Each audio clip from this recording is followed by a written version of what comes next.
championship game based on who wins tonight's game. Yeah, there's a whole lot to gain for Virginia. As you see there, there's a whole lot to put at risk here for Florida State. Can they not look ahead to next week when they have a big showdown coming? They better take care of business tonight. Cam Ross, a very dangerous return man. Won't get a chance here, though, as every kickoff this season has been a touchback so far for Florida State. The strong leg of Jake Weinberg puts it through the back of the end zone. And now Chandler Morris, who threw an interception on the last drive at NC State in a 4-point loss. He throws a touchdown pass right there. This is an undefeated Virginia team potentially coming into tonight. He's had a very good start to the year. Yeah, he's a guy who hasn't gotten a lot of national recognition, but I can assure you this young man can throw the football. He's athletic outside the pocket. He's got full command of this offense. They've adapted it to him. He'll have a very stiff test here tonight against this FSU defense. Fourth consecutive year that Chandler Morris has opened up as a starting quarterback for a program at the FBS level. And Jamari Taylor, the first handoff, a former walk-on at North Carolina Central at the FCS level. He's now the bell cow running back for UVA. Yeah, he is a heck of a running back. Great contact balance, low center of gravity, breaks a lot of tackles, real good in pass protection. They love him here. He takes it again, finds a crease, and has a first down. Dives for about 8 more, 9 possibly. Finally, Earl Little brought down Jamari Taylor, who has really become a terrific story for the Hoos. This revamped offensive line for Virginia. They've had some injuries. We'll get into it as the game progresses. They lost some of the guys who they were counting on, but they are right now battling this huge defensive front for Florida State. Morris rolls out to the sideline, and cradling the ball is Jamal Edrin. Another first down for Virginia. Virginia, you're going to see here tonight, they have got some guys that can really go on the outside. Jamal Edrin, 6'3", 221. Trell Harris, number 11. Keep your eye on him. He's the big playmaker.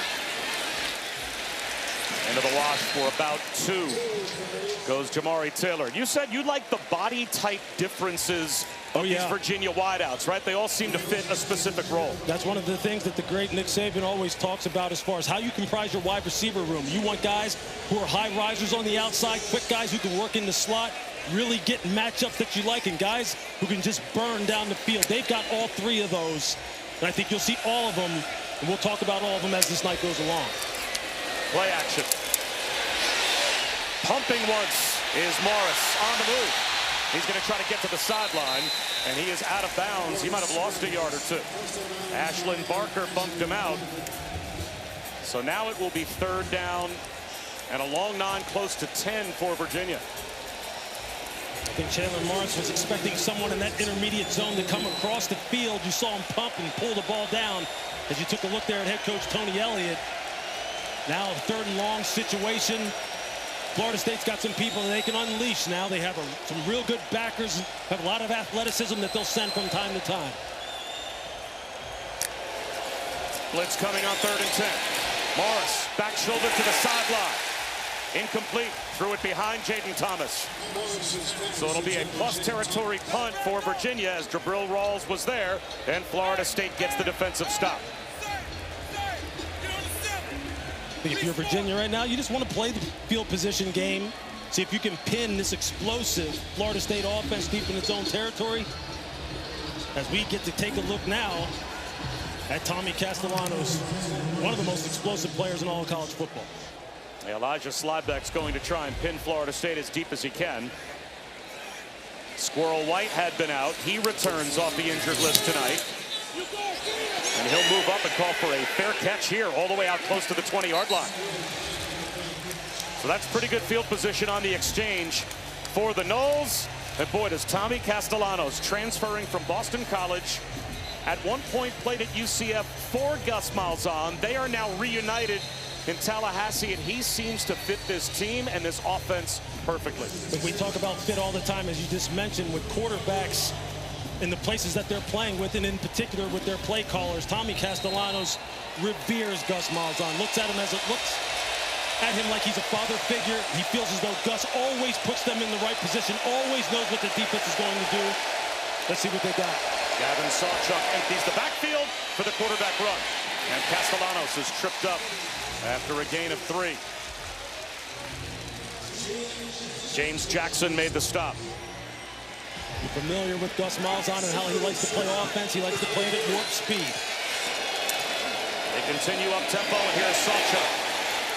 Across the 30, tough to bring down. Just about every member of the Virginia defense eventually going for a piggyback ride. Underneath Gavin Sawchuk, Kazim Moore, James Jackson, the two to arrive first, but they needed help. A gain of 13. This offensive line for Florida State is huge. Just thinking about on the edges at tackle, Gunnar Hansen 325, Micah Pett is 349. They will just lean on you for 3.5, 4 hours. You've got to withstand it. You've got to shut this running game down somehow. Castellanos, tip ball, incomplete.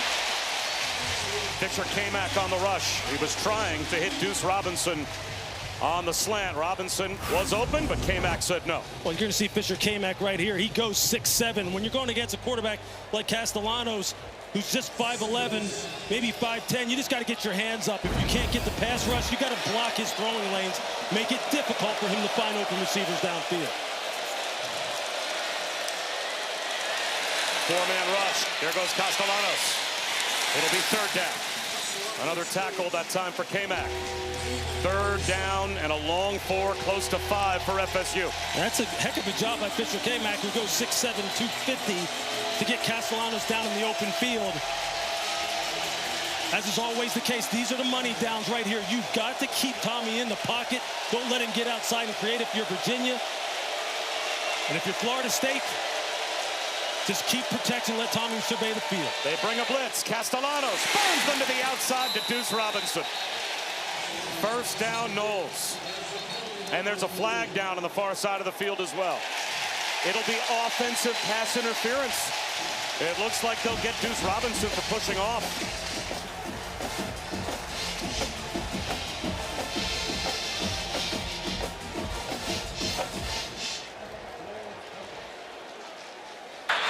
Pass interference. Offense. Number 0. 15-yard penalty. 3rd down.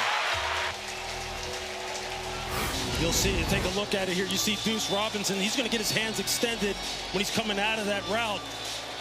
Really, he doesn't even necessarily have to do that. He has the size advantage at 6'6", 223 over Donovan Platt, the corner that he was going against, who's just 5'11". But this is where Virginia wants to keep Florida State. They want to make Tommy Castellanos have to beat them with his arm. And they got to get pressure on him. They rush 4. Castellanos checks one down underneath, but Sawchuk had to dive just to make that catch. So it will be a Florida State punt. And Virginia about to get the ball back. A little bit of a feeling out process for both offenses, both defenses. Gather some intel, kind of settle in here. Now the game can begin. Max Cimento hasn't punted in back-to-back games. The first time that Florida State fans have seen the punt group on the field since the Alabama opener. I guess that's what happens when you're winning games 77-3. Fair catch made by Cam Ross. A fun start here at Charlottesville. Have to be featured. They have to go hand in hand. And defensively, keep Tommy Castellanos in the pocket. Don't let him get loose, because when he gets loose, it all starts to go downhill for the opponent. Only a 3-man rush. Morris checks it down. Dakota Twitty. He's got 6 yards. Your head coach, Tony Elliott of Virginia, that's what you want. That's +4, +5-yard first down gains. Now you're sitting at 2nd and 5. Now it opens up the playbook for you. They fake the inside handoff and swing one out trying to get Cam Ross a touch. But he stumbles and loses a couple of yards. Well, Chris Budden, you were noticing a different Florida State defensive sideline than we saw last year when we had them? Yeah, Mike Norvell was very honest about the leadership that he demanded on this team, specifically on the defensive line. When we had them last year, we were very quiet. Guys stepping up, Daryl Jackson yelling at each other in a positive way, slamming iPads, constantly motivating each other while they were on the sideline before coming out here.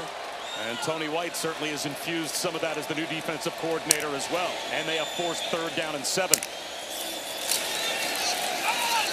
Lean pocket. but well short of the first down. Squeezing one into a tight window was Chandler Morris, but Florida State did a really good job of guarding the sticks and just gave no room to Jamal Edrin, so it will be a punt for the second consecutive possession to begin for Virginia. And Tony White, the defensive coordinator from Florida State, who you mentioned is a superstar. If you take a look at Tony Elliott, the head coach from Virginia, and he knows explosive plays is what Virginia has really featured. Just think of that game last week against Stanford, throwing the football all over the yard, down the field. They got to make sure that doesn't happen here tonight.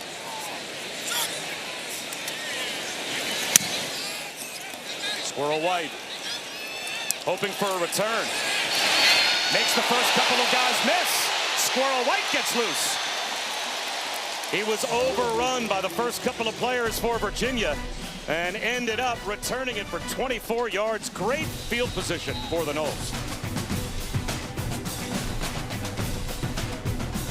A USAA, proudly serving the military community and their families. Here's the women's lacrosse team at Virginia getting their first peek at their brand new locker room inside the brand new Harrison Family Olympic Sports Center, just opened here at Virginia. $75 million project. It's 138,000 square feet in total, and it has that new car smell, Lewis. It is impressive. My son Jimmy's a runner here. He took me into their cross-country locker room, all the pictures of the kids up on the lockers, and they're still unwrapping brand new pieces of furniture in there. But all the Olympic sports here at Virginia now have a brand new home. Yeah, everything is on the rise here. A lot of expectations, a lot of hope, including this game here tonight against the number 8 team in the country. A great field position here for Florida State. Castellanos, tunnel screen. Makai Danzy, he's a track star in his own right. Flag out as he was not able to flash his speed there. I'll have to check the penalty marker. Makai Danzy, track star. This guy block in the bag. Offense, number 51. 3-yard penalty. First down. On the center, Luke Pettibone. Again, another one of these transfers. You're going to see him right here. A guy who they consider to be the hub of this revamped offensive line that has so much experience. You're going to see it. He just can't quite get position. On safety, Devin Neal winds up hitting him in the back. A couple self-inflicted wounds so far early here for Florida State, putting them in long down and distance situations. They run it right behind Pettibone. And up the middle goes Sawchuk. Lost the football. It is loose. There's a pile up for it. Virginia thinks they have it.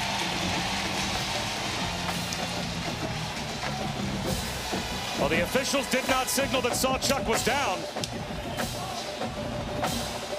It looked like Anthony Britton popped it free, and Virginia's got a takeaway.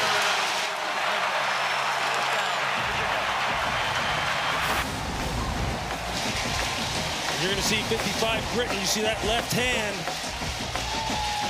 just coming in there, just keeps probing for the ball, and as he's going to the ground, no knee on the ground. Nothing has touched the ground. Looks like that ball may have started to move. And Fisher Kamak was the last out of the pile with the football. Micah Pettis, the right tackle, trying to explain to Mike Norvell what he thought happened, but watch 55, Anthony Britton ripped the ball out. Recovered by the defense, and it's under further review. It's hard to get a real clean look at it to see if that ball is actually coming out. Now, we have the best thing in college football again on our show tonight, because the ACC allows us to eavesdrop on the collaborative replay process. We'll listen in to the operations center as they review this turnover.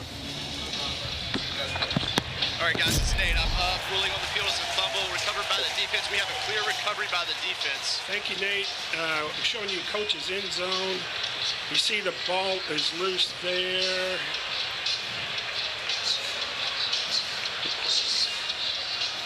And there's nothing that will show his... Nothing with the body part down. So his elbows are up and his knees are up at this point? Yep. Nothing from TV. So we're just trying to get everything that's coming in from TV? Yep. Copy that. Nothing else is coming. Nothing else is coming. Nothing else. So as of this point, we have nothing to be able to overturn this, and I believe the only question I'm trying to identify is his left elbow. I like the low coming from the back mark for the elbow. That's the best. Yep.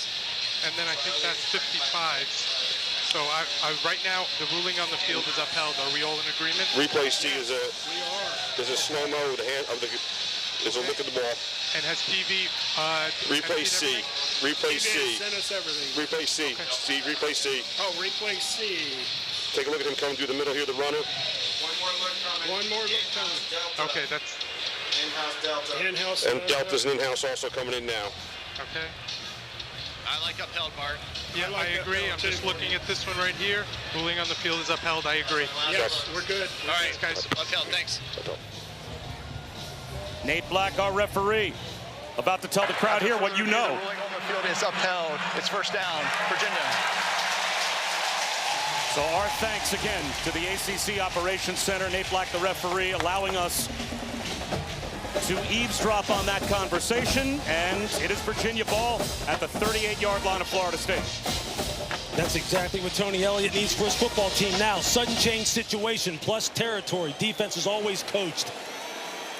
Be alert for the shot up top. Who is the home run hitter? Could it be a play action type of pass? You got to be alert for it. They'll run it with Jamari Taylor. He grinds out 3 yards. Jamari Taylor, when he was at North Carolina Central at the FCS level, went to a walk-on tryout and made the team and ended up becoming a top 10 rusher in school history. And now he's the lead running back for a team in a Power 4 conference. And they absolutely love him here. They feel as though he exemplifies everything you look for in an every down back, a bell cow type of guy. Can pass protect, run between the tackles, outside the tackles, catch the ball. He can do it all. Give it to him again. And he is swallowed up after a gain of a couple. You know, Des Kitchings, the offensive coordinator for Florida State, with flags thrown late. Pardon me, the offensive coordinator for Virginia was funny talking about Jamari Taylor. We have to check this penalty marker, though. Thrown in the middle of that pileup. Seemed like well after the play was over. After the play was over, personal foul, unnecessary roughness, defense, 0. 15-yard penalty, automatic first down. So Earl Little, who is probably as emblematic of the rebound culturally of this defense as any player for Florida State, is guilty of the personal foul. Like he was the one that Mike Norvell told us when he hired Tony White. He thought that Earl Little would benefit from the scheme that Tony White was going to put into play, and he absolutely has been the heart and soul so far this year. Morris to throw. He's got a one-on-one in the end zone. Incomplete. Tried to find Trell Harris. Jerry Wilson in perfect position coverage-wise. You're going to see Earl Little here. You're going to see some hand fighting going on in there. He came flying into that play late, but I can promise you this, he will make some plays for this defense tonight. And you saw there on the last play, they tried to get the double move to Trell Harris. He is the big play guy on the outside for Virginia. And they will try and get the ball through here again. Three-man rush. On the left flat. And he is planted. A form tackle from Elijah Herring. Jabril Rawls there as well. So, a red zone third down coming here for Virginia. Florida State does a great job. As you see here, the red zone statistics for Virginia's offense. 58% TD percentage. Ideally, you want to be able to run the football down here. The throwing windows are just so tight, especially with the way Florida State deploys their secondary. They're going to run it with Taylor. Nice cut. And he's got the first down. Earl Little tripped him up, but he picked up 6. And it's goal to go for Virginia. I mean, how about that jump cut from Jamari Taylor? I mean, he is going full speed and just gets it lateral and gets it back upfield. Nice run. And their offense goes full speed. Full speed looking for the pylon and meeting a wall of Garnett and White at about the 5-yard line was Taylor. Jabril Rawls. Well, that is... He looked more like a safety than a corner there. Yeah, there's just so much speed at the second and third level of this Florida State defense. They're going to make you work for everything. You're going to have to earn it. Morris to throw. Into the end zone. He's got a man for a touchdown. Sage Ennis, the tight end, settled down at the goal line. And Virginia's got the lead.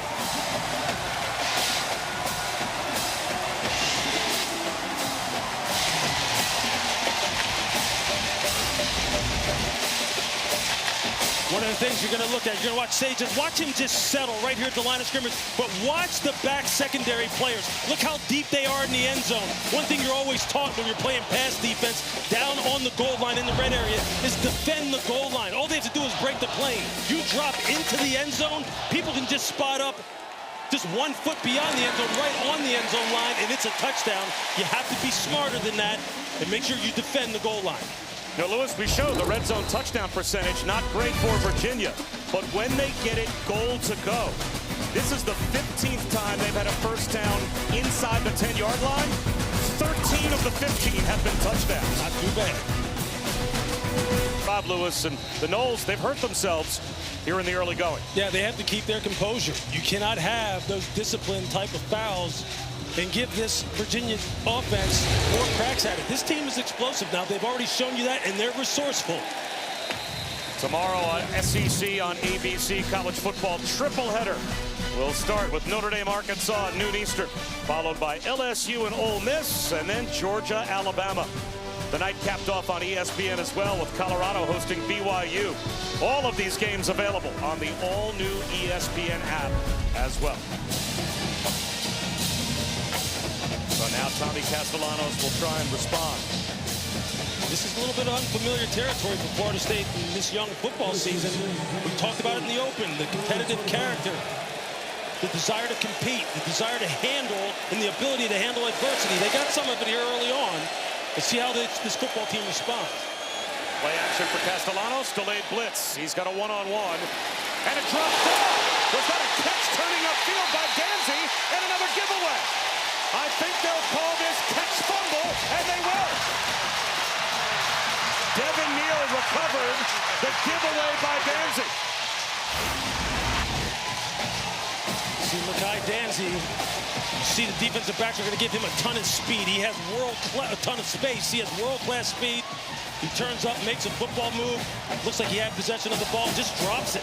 Just trying to put the ball away. And Lewis, you said the key words, 2 feet on the ground with complete control and becoming a runner, right? Making a football move. We've got Matt Austin, our officiating expert. And Matt, it looks like this was quickly confirmed. Let's see. I think they're still looking at it. Yeah, I don't like this. To take a look. Yeah, I don't like this as a catch. He's trying to turn. Looks like he has firm control. As he turns upfield, the ball comes loose immediately. I don't think he had time enough to make a true football move. I think this should be overruled to an incomplete pass. Interesting. Let's see if that's echoed by the operations center as we listen in. Fumble recovered by the defense. Jake had firm control, possession, and a football move. Right. Okay. It's ruling on the field. All right, Nate, we're showing you the high right end zone. Yep. We'll play full Keep speed. working through D. D doesn't help us. D and A are the same. Really get full control of it when he's trying to make that turn. I like that look. Can we see where he tries to? Can we see once he's making contact with the ball a little slower? Yep. I got nothing else coming in. So if you go high right end zone, you'll see that ball coming out. Yeah, that's what we're on right now. We want to play this in live time. Yep. And on this one, I'm good to go incomplete. Everybody's in agreement. I'm in agreement, yes. I like it. No firm control here, right, guys? Control, yeah. So we're going to go second down, 25-yard line. 25, yeah. We're going to sit it. And then we're going to be on #2. All right, I'm good. Thanks, guys. Thanks, guys.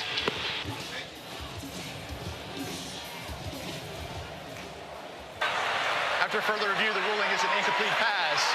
Second down. That was as close as could be, but Matt Austin ends up being right. Yeah, he was.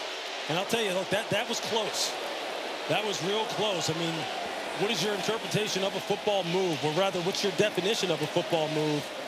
And I think that's what Tony Elliott is probably sitting there thinking right now. What a heck of a turnover that would have been for his team. You know, about 15 years ago, I was part of an ESPN group that went to the replay officials off-season conference. And it was all the replay officials from all over the country gathering, and they did a whole series of plays and had them all with a clicker vote. And there were plenty of plays that were 60-40, 70-30. So sometimes it just matters the interpretation of those that are in the booth and those in the operations center, as Gavin Sawchuk blasts for 11. And a first down as Makai Ganzi. New life for Florida State as the fumble was overruled. Sawchuk again to the 39-yard line. We talked about the size and the experience of this Florida State offensive line and just the power that Gavin Sawchuk runs with. And offensive coordinator Gus Malzahn just going back to the well, going back to what they do best. Just lean on you up front, rotate these backs through there, get Tommy Castellanos out on the perimeter. There you see Gus on your screen. Virginia's going to have an answer for this run game. Castellanos, soft play action on the slant to Deuce Robinson. First down to midfield. There you see the RPO game. The linebackers just flying upfield to try and slow down this run game, and there comes the slant window right behind it. Tommy reads it perfectly. Easy throw and catch. Sawchuk into plus territory. You know eventually, Bob, the shot over top is coming. You see these safeties starting to creep down more and more. It gets tiring hitting guys like Gavin Sawchuk when they have a full head of speed. You don't want to keep doing that all game long. But guys up in the booth probably telling Gus Malzahn, hey, the shot over top here eventually is going to come. Look at how these safeties are playing, how shallow they are. Keziah Holmes had been out recently for Florida State. He is back, and he is in the backfield. Play action. Castellanos floats one to the sideline and overthrows LaWayne McCoy. Donovan Platt, the Army transfer, running in coverage. You see the separation between the second and third level, meaning behind the linebackers in front of the safeties. Just look at the windows that are open. Tommy can't get a great look at it and put it where he needs to, but the windows are there. Virginia is respecting the speed that Florida State has on the perimeter. Third down and 9.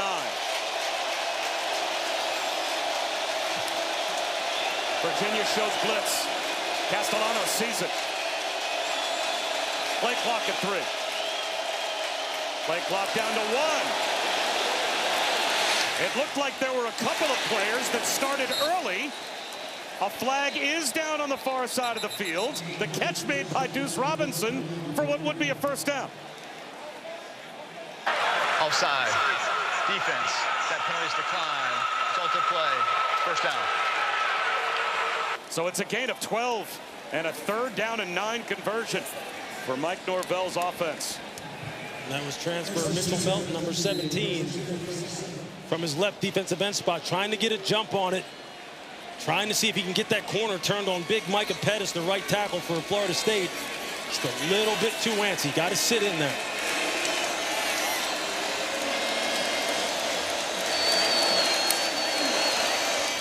First carry of the night for Keziah Holmes, and he bowls his way down to the 20-yard line. 17 yards right through the heart of the Virginia defense. Virginia playing with a too-high safety look. The box is light.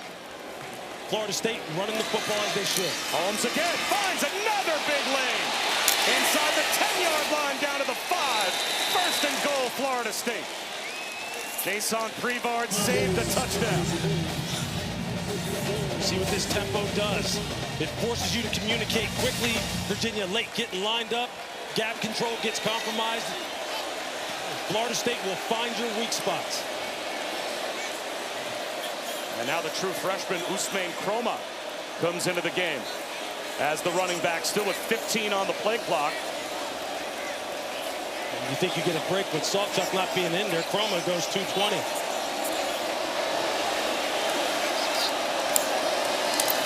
Play action. Castellanos, tip ball, intercepted! Prevard on the blitz, got the tip and the pick.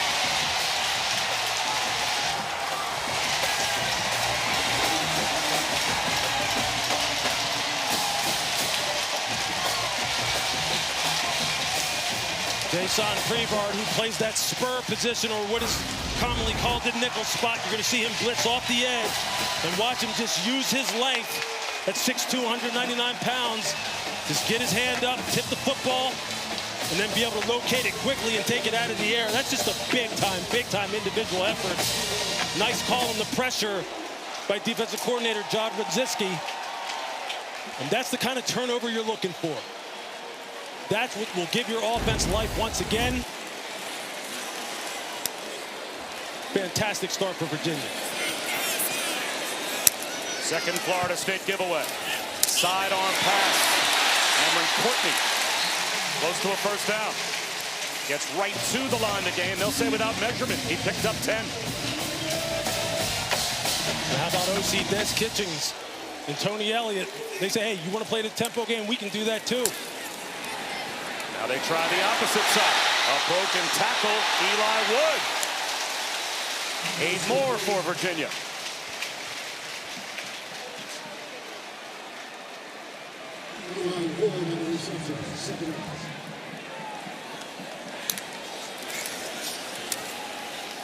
Xavier Brown, first down. And that will take us inside of a minute to go here in the opening quarter. When Virginia's got to have it, they're going to run behind the left side of their offensive line. Mikhail Boley, number 52, their left tackle, as good as any in the country. Super athletic. His father was an NFL player. Brown again, turns the corner. Big time collision. They earned all 3 of those yards. Edwin Joseph came up and lowered the boom. Tell you, these safeties for Florida State, Joseph, number 3, Earl Little, 0, Ashlyn Baker, 27. They are hammers, all 3 of them. Brown again, first down. Flag on the far side of the field.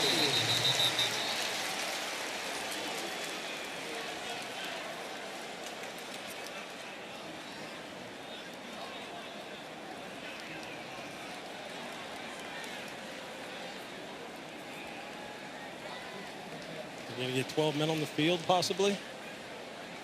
At tempo.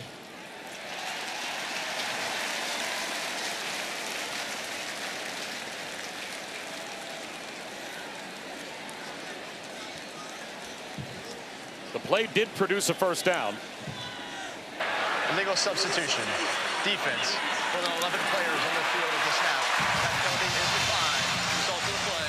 First down. And Tony Elliott was just making sure that the measurement he saw was correct and that his team did pick up a first down.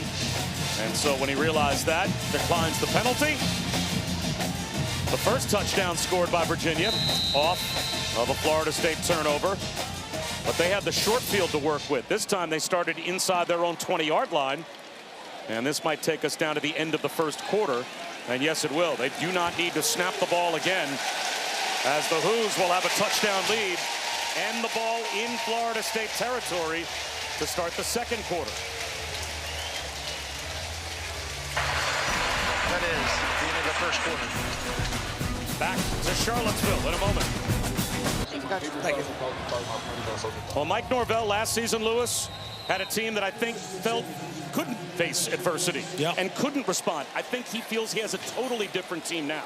Yeah, he said, look, they have embraced accountability. And right now, with their backs up against the wall, someone has to rise up and make a play for them defensively. Nice move as Jamari Taylor on the screen with blockers in front. Picks up 6 to the 40-yard line. And Chris, the adversity right now is right in the grill of Florida State. It is. As soon as Mike Norvell got done talking to me, he went up to the offense on the sideline and said, 1 quarter down, we have 3 to go. Control what you can control. Well, they're trying to control Jamari Taylor, and they're not doing a great job of it. He's got a first down. Again, you see this Florida State defense trying to protect against the big shots. And offensive coordinator Des Kitchens and Tony Elliott, they're taking what they're giving them. Check it down underneath, emphasize the short intermediate passing game, because they've got guys that can make you miss in the open field. You've seen Jamari Taylor and Xavier Brown already. They are having a big night.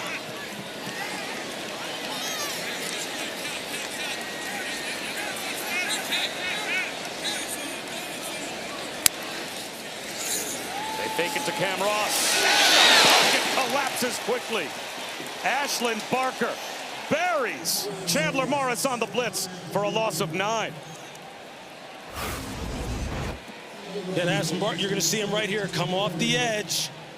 And again, it's this 3-safety scheme that Florida State likes to run with Barker, Joseph, number 3, and Earl Little. They can deploy them in various different ways, change up the looks. It's a little unconventional, a little hard to decipher sometimes for quarterbacks. And just the versatility it gives you as far as people who can cover, people who can blitz. There you see a little bit of it right there. Virginia had only allowed 1 sack this season before tonight. They've allowed 2 here in the first half. Morris up the seam! First down, Ross. His first impact play. And from a 9-yard loss on the sack to a first down on the doorstep of the red zone. That's such a good throw from Chandler Morris. Great anticipation. Whizzed it right past the ear of the linebacker, Elijah Herring. Now it's Harrison Whalen. Getting a push. Inside the 16-yard line for 4.5.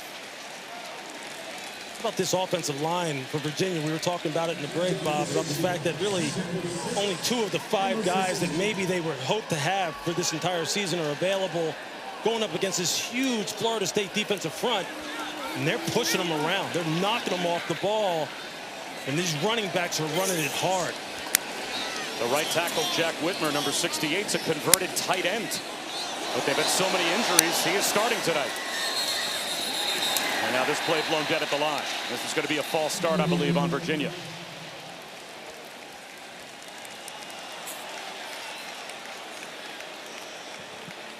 False start, offense, number 78, 5-yard penalty, second down. That's the first Cavaliers penalty.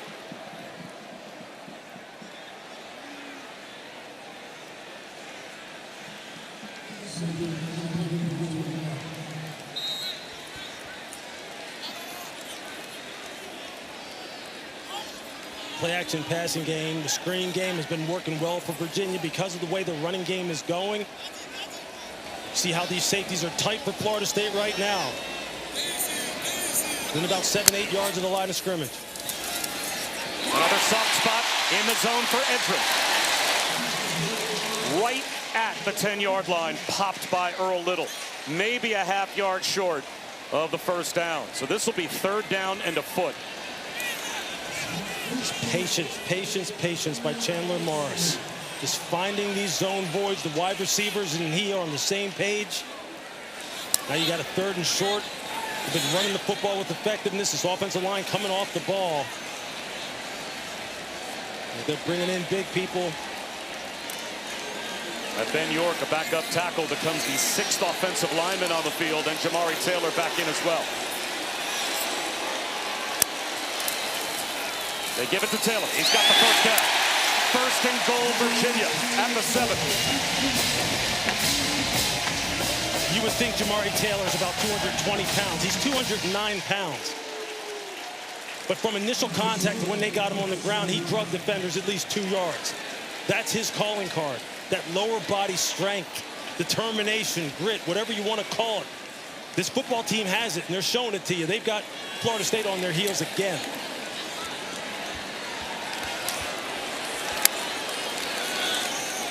A fake and a backpedal and a throwaway for Chandler Morris.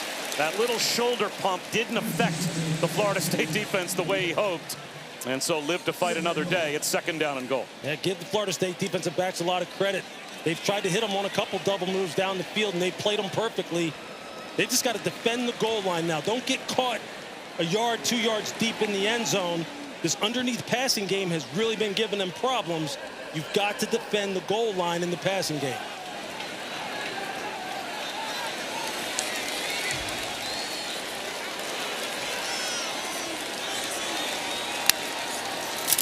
A little shovel pass to Cam Ross, and he goes nowhere. He goes backwards. Jabril Rawls, another tackle from his corner spot. That's a 4-yard loss. Now it's 3rd down and goal outside the 10.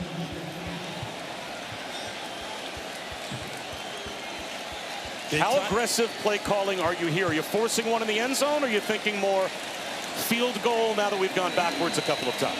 I think here, look, if you're Florida State, I think you're probably going to play this with coverage. Let's see how they look, how they deploy here. I think you're trying to find a soft spot in the zone again. As far as throwing the football, you see Florida State trying to communicate it out in the back end. They bring a blitz. Morris steps up in the pocket. He's going to run. He gets to the 5. Reaches the ball out. A Virginia touchdown.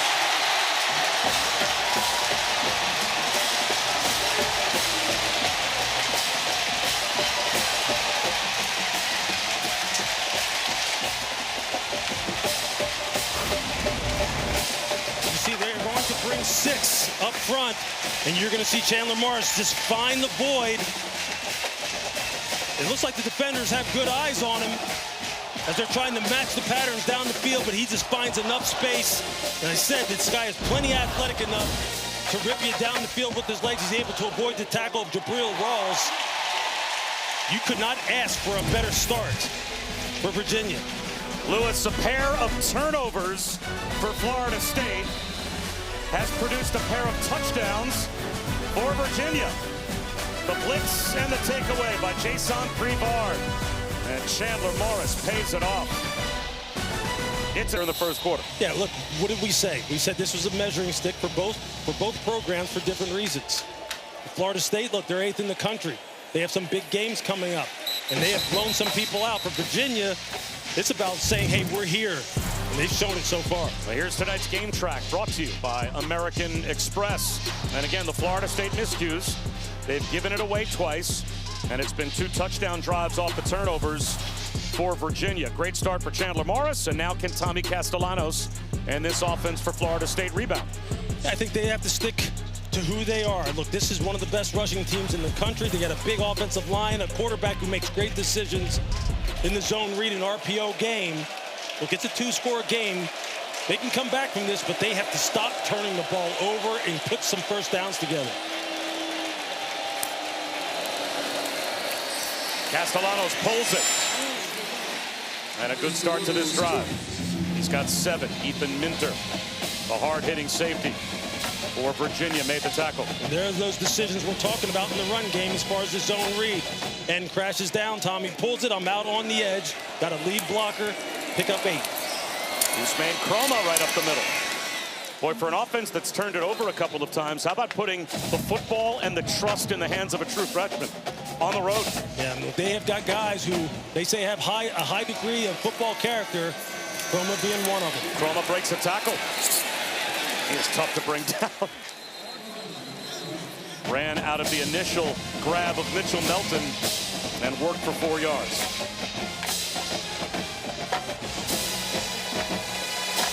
Florida State, of course, beat Alabama 31-17 to start off the regular season, and then scrimmages against East Texas A&M and Kent State. Now a road test tonight to begin the ACC schedule against Virginia.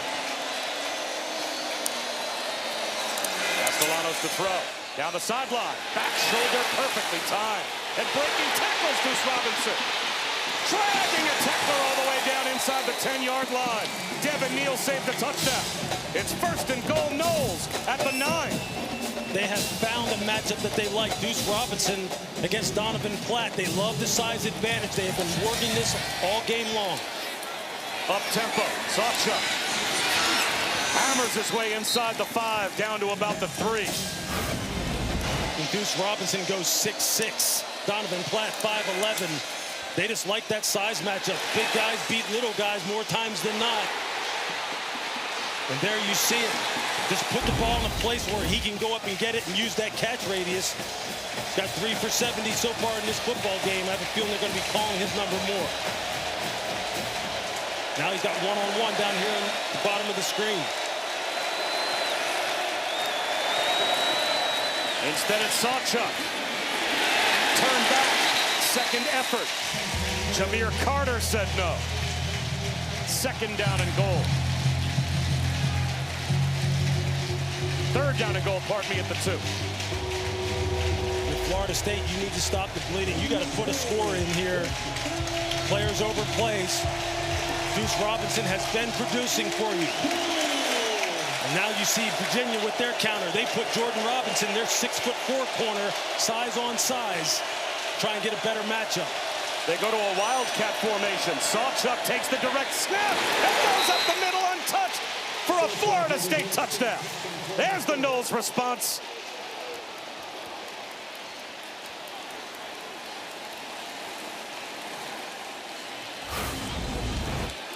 You just see the blocking down at the point of attack right here. You can watch the ball handling of Sawchuk, who just fakes the jet sweep. And then he's just downhill, and you see how it just parts open. There's a lot of eye candy there for the second-level defenders to look at. It's a nice drive by Florida State. Last season, Florida State, they might have folded in a game like this. Not this group for Mike Norvell.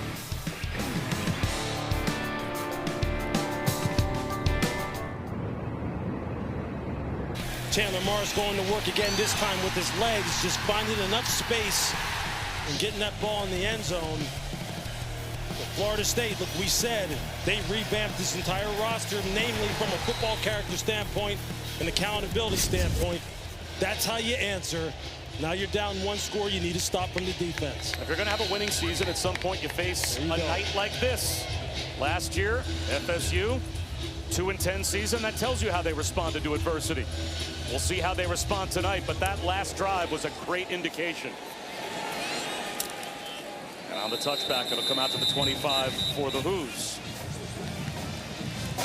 So Florida State coughs it up on their first two possessions, but their last drive, 75 yards for a touchdown to cut the lead in half. And now Chandler Morris back to work, and boy, is he off to a great start. He sure is. Look, and if you're head coach Tony Elliott, you're Des Kitchens, the offensive coordinator, you just keep doing what you've been doing. Take what this defense is giving you underneath as far as the passing game, running against light boxes, rotating their backs in there, and just be efficient with the football.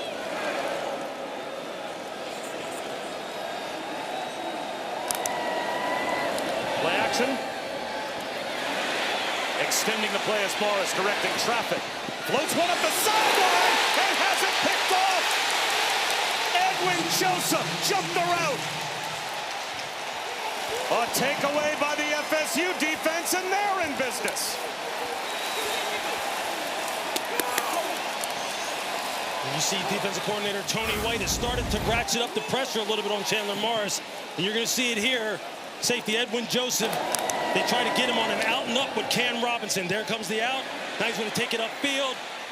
He's able to get his head around. The ball is underthrown because Chandler Morris is under pressure because he got blitzed off of his right side. And there you see it. Linebacker Justin Cryer coming off the wide side of the field.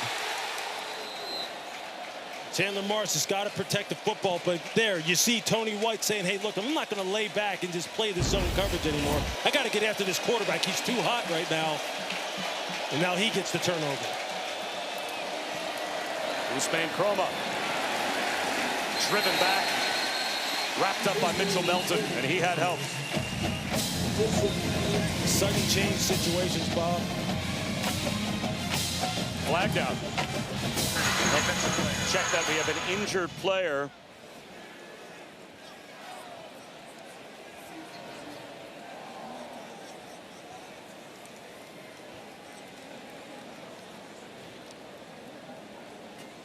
So we'll step aside and check on the injury when we return. Timeout on the field.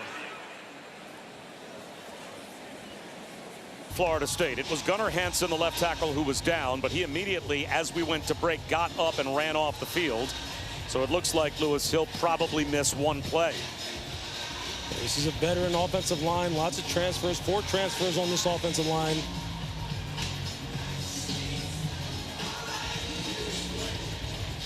It looks like Jacob Rizzi, number 64, is going to come in for at least one snap and take over at left tackle. So after the injury timeout, 2nd and 10. Jalen Lucas in motion. Jet sweep. And boy, he can fly. Jitterbugs down the sideline. He's just tough to find. Yeah. James Jackson eventually found him.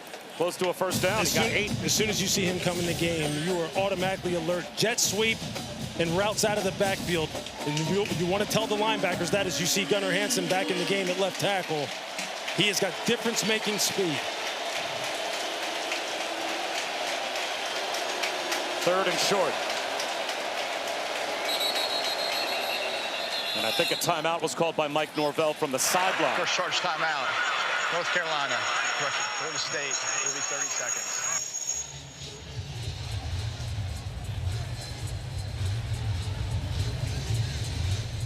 So Florida State spends their first time out. We've got a quick word from Verbo.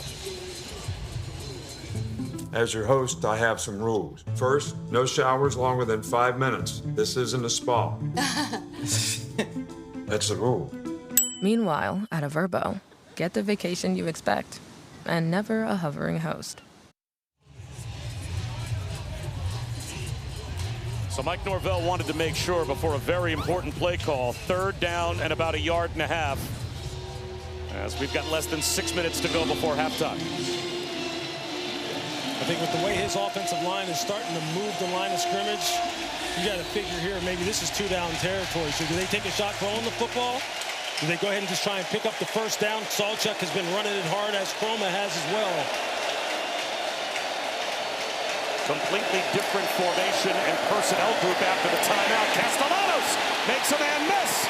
Cuts it back at the 5 at the goal line. It looks like he may have been brought down just shy of the goal line. The ball popped out.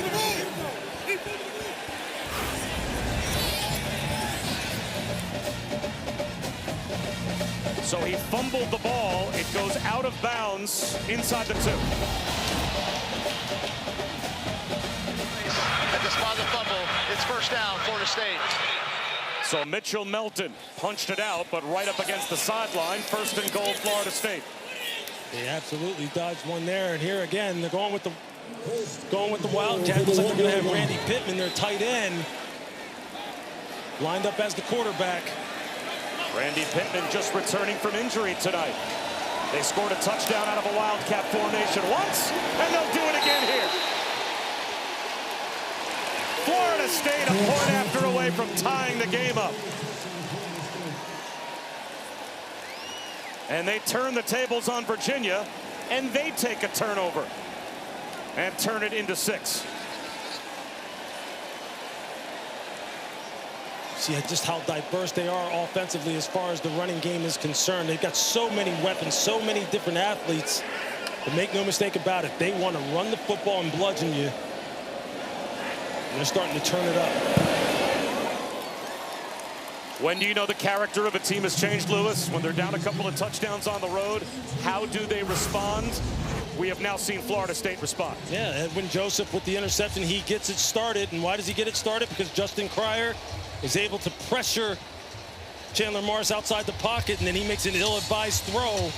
And now you're in business. You're in plus territory. The offensive line's going. Tommy Castellanos has a good run. And then you put your tight end in the Wildcat and let him get on the party. And now it's like new ball game. It's 0-0. Look, if you're Tony Elliott, you got to say, hey, look, it's just basically we're just starting the game again. Okay, we've got the intel. We won on one another. But you see it here. Turnovers have made the difference. It has given teams life. It's given them good field position. It's given them momentum. And we're in for a good one.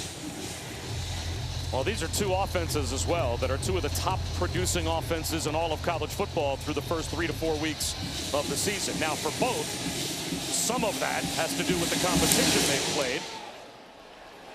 But they're 2 offenses that feel very confident as Cam Ross will take a knee. For 20 years, All-State has celebrated every field goal and extra point made at participating universities by donating to the university's athletic scholarship funds, supporting all student athletes. Thank you to All-State. Let's go down to Chris. After that interception by Chandler Morris, he came to the sidelines. Cam Ross came to check on him and let him know it's okay. And Chandler's response was, that's on me. Bad decision. I can't force something like that. I got to be smart enough to throw it away. It's only his 2nd interception of the season. The other was thrown on the last drive of a comeback attempt on the road against NC State, where they lost by 4. Jamari Taylor, a jump cut in the backfield for a pair. James Williams, the Nebraska transfer, there to wrap him up. Ball security, decision making, taking what the defense is giving them. Bootleg for Morris. Sidearms one in the right flat, and that is dropped by Dakota Twitty. So now it will be 3rd down and 8. Make the routine plays routinely. You got to catch that if you're Dakota Twitty. Every yard is going to be hard to come by in this football game. Now, defensive coordinator Tony White from Florida State's got you right where he wants you. Now he's got you in 3rd and long. with this multiple scheme that he can kind of like send different people. As you see Tony White, a superstar in the coaching ranks, on the sideline there for Florida State. It's like he's showing pressure again. Virginia is 3 for 5 on 3rd down. They do bring pressure. Morris finds a crosser. Trell Harris to the sideline. That's another 3rd down conversion for the Hoos. What a great play call against man coverage, against pressure.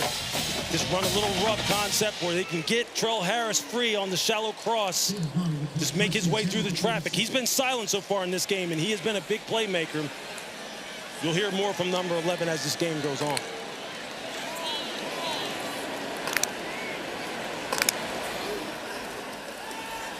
Morris to throw again. Has all day. Slings one. Tapped and intercepted. It went off the fingertips of Jamal Edrin, and Elijah Herring on the carom has the 2nd pick in as many possessions for FSU.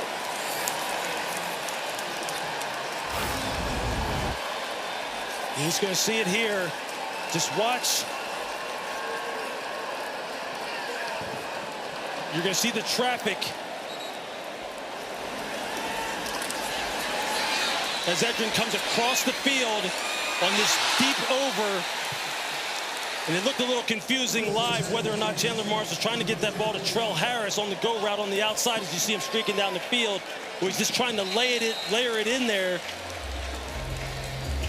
to Edrin. The spacing just wasn't right. Again, another one of those decisions where Chandler Morris is going to want that one back. He probably should have just ate it and not forced the ball into harm's way. Florida State in business again.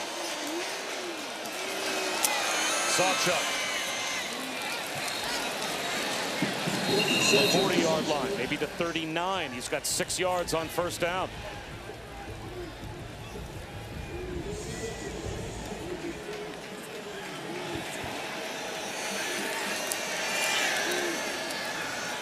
Screen out to the edge.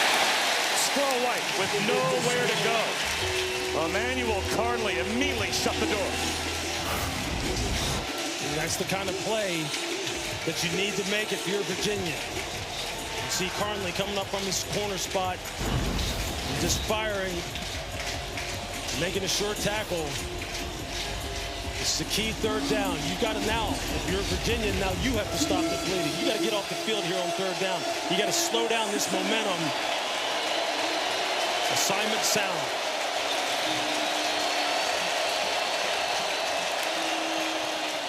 They fake the jet sweep, and Castellanos is going to try to run for it, and he'll only get a couple. Now, are you running there because you're setting up 4th down? I mean, that play call almost seems to indicate, Lewis, they're approaching this like 4-down territory. Sure, they're talking it over.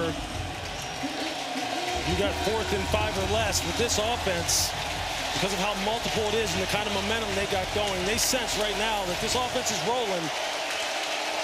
This is the kind of thing that could give Virginia life if they could get off the field here.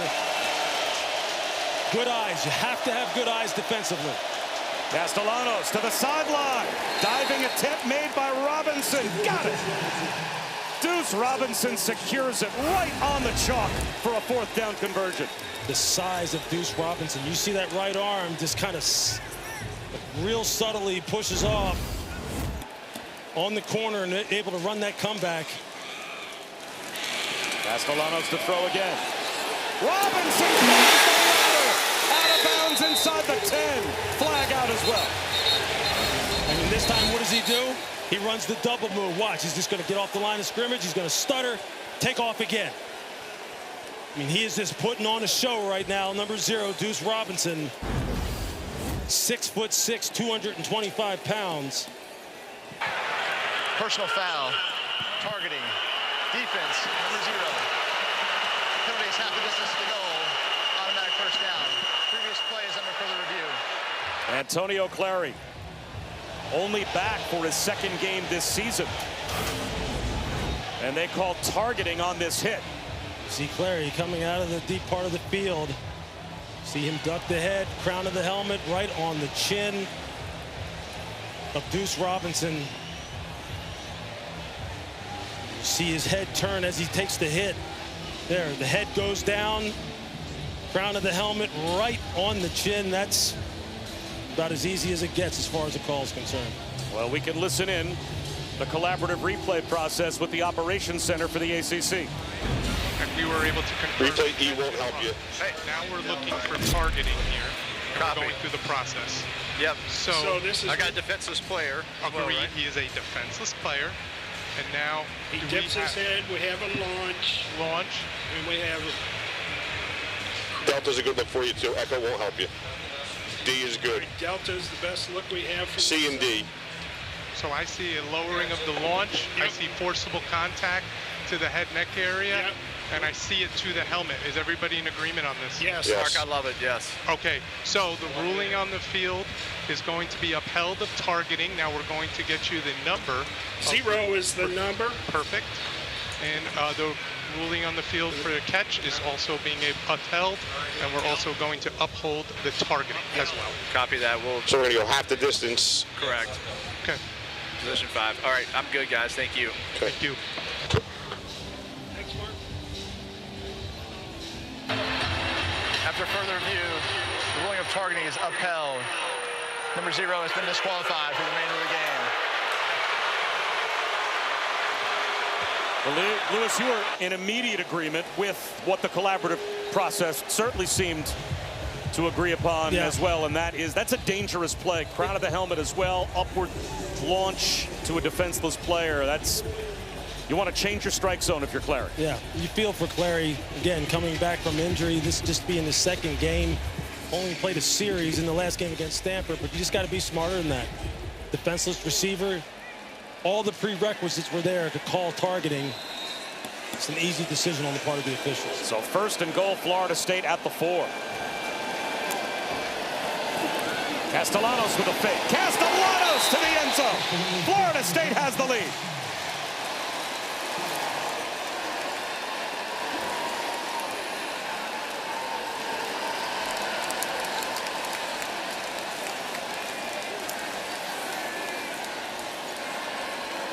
This offensive line, the left side of this offensive line, Gunnar Hansen, Richie Leonard, they have been doing work in this quarter in the run game.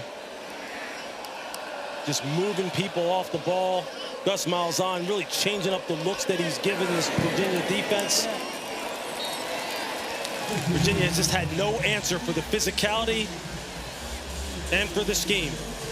Both teams have turned it over twice, and both have turned into touchdowns for the opposition. Yeah, again, this is just one of those situations where if you're Chandler Morris, you're throwing that ball into traffic. Again, I'm not quite sure who he was trying to get it to. It looked like he may have been trying to get it downfield to Trell Harris. And here you just see Castellanos doing what he does best. Running behind this huge offensive line. It's hard to see him. He's so quick and so instinctive, and they are just moving people off the line. And honestly, really, I mean, it's been the passing game that has really opened some things up as well. I mean, Deuce Robinson has just been going off in this game. Now, Castellanos reunited with Gus Malzahn. Didn't play a ton for him at UCF, but obviously there's a chemistry. Play caller, veteran to quarterback. What makes that relationship work? I think it's just trust is what it is. What did Tommy Castellanos tell us? He said that Gus, quote, is a wizard. When he tells us a team is going to be in a certain defense, when they give you a certain look, that's the defense they are in the majority of the time, and they have full trust in his play calling, and you can see it in the way they're playing.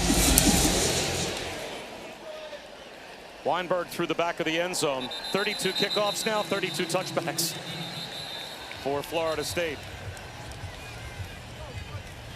And obviously you talk about having a history with one another. Well, these two have a history with one another because Gus Malzahn, all the way back when he was calling plays for Tulsa, had a GA on his staff named Mike Norvell.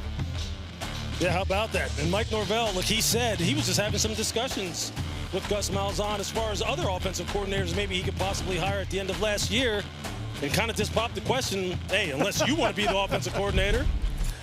And Gus thought about it, and here he is. And it's the perfect hire, the absolute perfect hire. Pop the question, they're married again. The quick out. And trying to get a few extra yards was Edrin. Let's see if that takes us down to the 2-minute timeout, or if Virginia can get another snap off beforehand. Still looks like plenty of time to run another play on 2nd down and 2.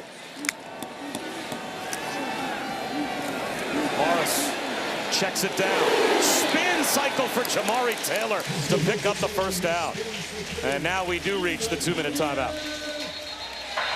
This is the 2-minute timeout. Lots of momentum swings. A Friday night in the ACC here in Charlottesville.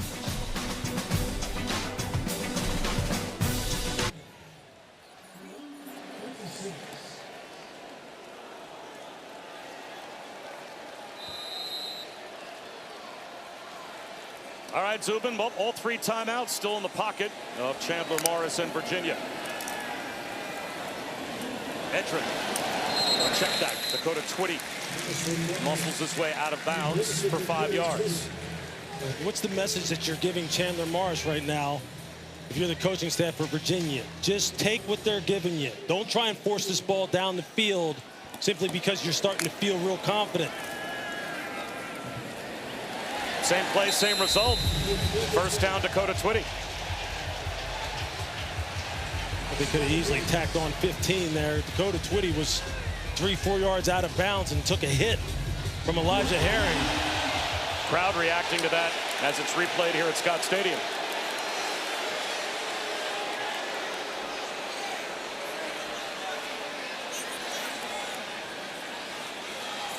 You get all 3 timeouts. You're almost at midfield, 1:50 left on the clock. Just be efficient with the football if you're Virginia. Back to the line of scrimmage and not much more. As Jamari Taylor was wrapped up right at the point of attack. Mandrell Desir, he and his twin brother Darryl. They are tough to move for Tony White up front. It's nice to have a couple of true freshmen make that impact. They are incredible, and Tony White said these guys are animals, man. They want it. They are hungry for greatness. Just true freshmen. Morris on the slant. Tip ball finds its way into the hands of Trell Harris. Nearly a pick. Instead, Trell Harris spinning, carrying tacklers. Virginia in business. That is a heck of a break by Jerry Wilson. Look, he shot out of a cannon. He's just got to make sure that as you're going for that, you got to make sure you can secure the tackle as you're trying to go for the pick 6. Look, we said we would hear from Trell Harris. A lot of football game left to play. And there you see his unique playmaking ability. And Virginia can be somewhat deliberate with all 3 timeouts. And they can run it as well. Jamari Taylor. House call! Touchdown! Who's?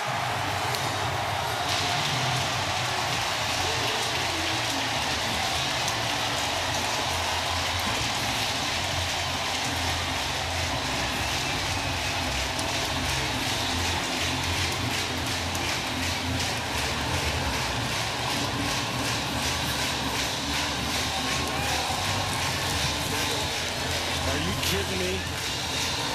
Wait till you see this collision again. Jamari Taylor, he's that dude. How do you walk on at an FCS school and now do this against the top 10 FBS school? But this is one-on-one. This is the kind of competition that Mike Norvell's talking about. It's one-on-one.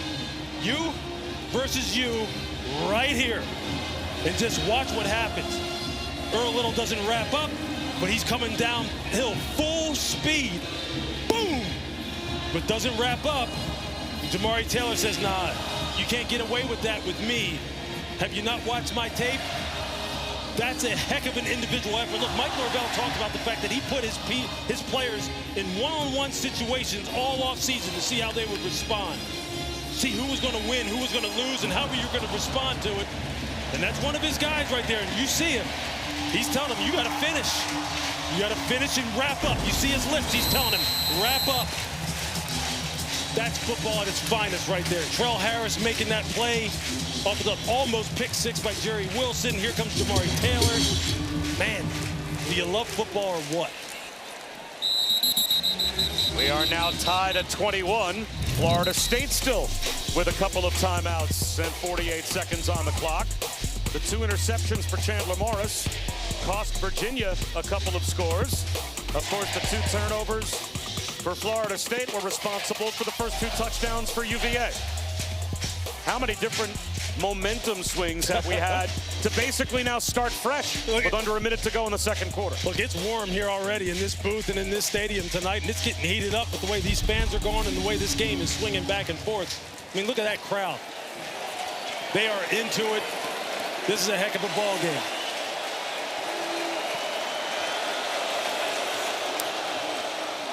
Draw play. Sawchuk tries to get the drive started and does with about 8 yards.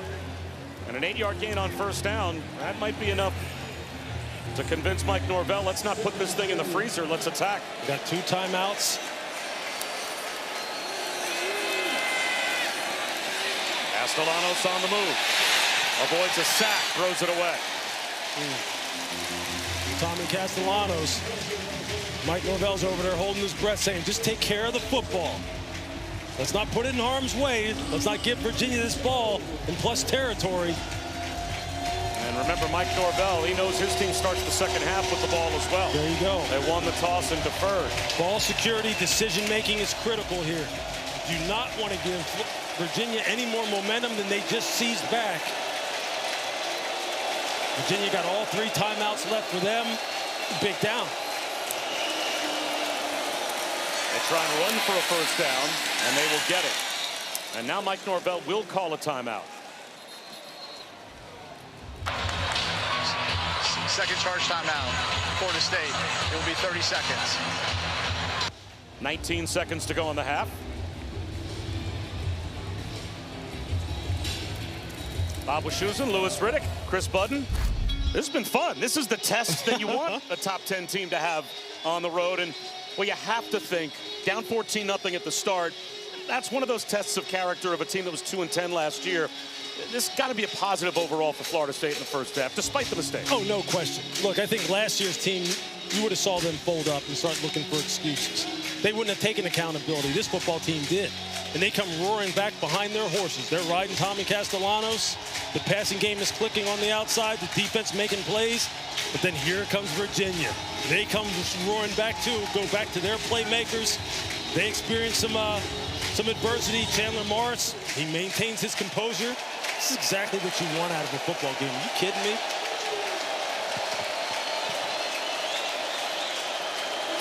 Florida State still with a timeout. And Castellanos slings one to the outside. Catch made by Randy Pittman, and he gets to the sideline. 13 seconds at a timeout. So at best, 2 snaps. Maybe you can get it down to 1 second to go and try a field goal. Can they get into Jake Weinberg's range? Mike Norvell said he'd be very comfortable with Weinberg from 55. They could try one from 60 if they can just get inside the 45-yard line of Virginia. They're going to look for a lot more than that to Squirrel White. Incomplete. And now 7 seconds left in the half. Donovan Platt was trying his best to stay with Squirrel White. If you're Florida State, what do you got, 7 seconds left? I think right now, if I'm Mike Norvell, knowing that I get the ball in the second half, this has got to be a safe play. All right, we don't want to do anything to put the ball in harm's way that you could get some kind of cheap pick six or something where Virginia comes up with the football. I play this a little conservative here. They'll run a draw, and that should take us to halftime. Smart move. Unless Tony Elliott calls a timeout and forces them to punt, but he will not.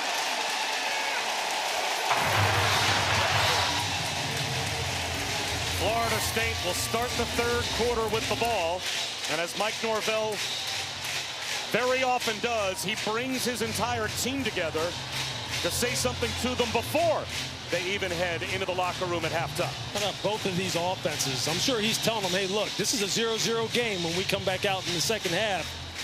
Both of these offenses over 200 yards total offense. Florida State 262 with it when we're running it, Tommy Castellanos. And let's have a great half and may the best team win. What more could you ask for? Yeah, every time there was a turnover in the first half, it cost the team that turned it over 7. And it will come out on the touchback to begin the third quarter. Chris Button, a chance to talk with both coaches. Yeah, Tony Elliott, all smiles when he came out of the locker room, said, Chris, this is championship football. I couldn't ask for anything more from my team. Said he really liked the way that they started off this ball game. It's going to be about who wins the middle eight and also who wins the turnover battle. But we told our guys this was going to be a one-possession ball game. As for Mike Norvell, he really liked the response from his team, down 14 points. Said I could not ask for a better response to that. But defensively, we've got to be better tackling and bringing guys down to the ground and finishing plays. It's exactly what Mike Norvell told us he wants to see from his team, that he didn't see last year. Character. When there's a gut check to be had, do they respond? They responded in the first half. Will that response continue here in the third quarter? And they'll start it with a Sawchuk carry. And he'll start by losing a yard. Driven back by Fisher K-Mac, Jameer Carter in on the stop as well.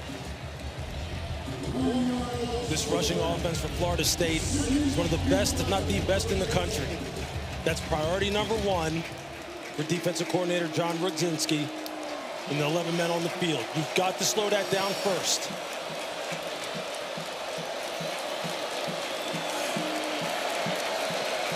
Castellanos takes command. Plenty of time on the play clock. Runs the option and keeps it. K-Mac helps bring him down. And it'll be third down and about 8 after a gain of 3. That is a heck of a job by linebackers James Jackson and Cam Robinson, who we haven't talked much about, number 5, to do it all, everything Mike Backer of playing that zone read. They played it in tandem perfect. Now they got a third and long. Cam Robinson only been out for a couple of games, or back for a couple of games after a collarbone injury. And this quick hitter is there for a first down conversion. LaWayne McCoy settled down past the sticks and moves the chains for the Noles. And they waste no time. Up-tempo Castellanos. Sawchuk. Turn back. Ran right into big Jameer Carter. 6th year, 311 pounds from Baltimore. He took on the double team and split it. At 6'2", 311 pounds, he embodies everything that they want out of a Virginia football player. Couldn't play that any better. Castellanos off play action. Sidearms one left, and Squirrel White comes back and makes the catch about a yard short of the first down. Emmanuel Carnley closed the distance, so it's third down again, 3rd and 1.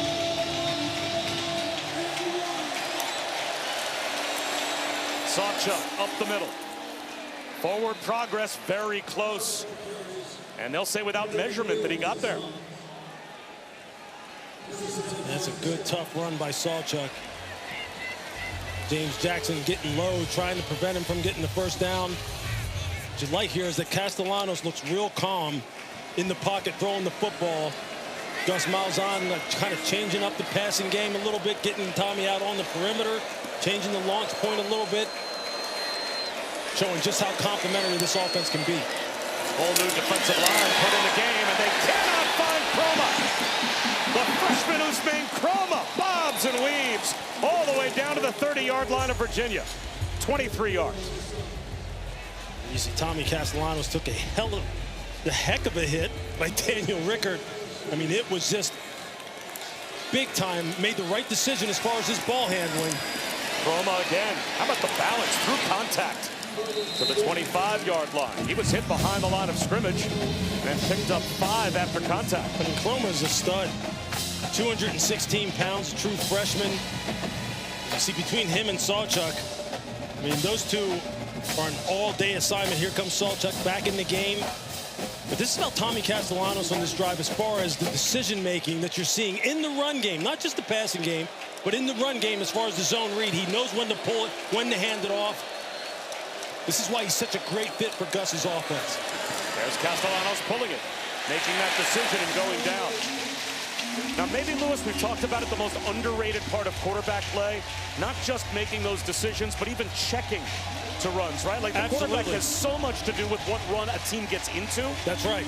And he is in full control. Now, that time, number 17, Mitchell Melton, made a nice play on the perimeter, turning Tommy back inside. Now they've got a 3rd and medium here, 3rd and 5. Where are you going on 3rd down? Well, I'll tell you what. Deuce Robinson has been going to work. You see him down here at the bottom of the screen, 6'6", wide receiver on the outside. Castellanos on the keeper, trapped up in the backfield and dragged down by Mitchell Melton. The Ohio State transfer, tackled for loss. It'll be a field goal attempt. They call him Money Mitch. You see him right here. Just look at the play he makes coming off the edge. Made a nice play on Castellanos on the play previous.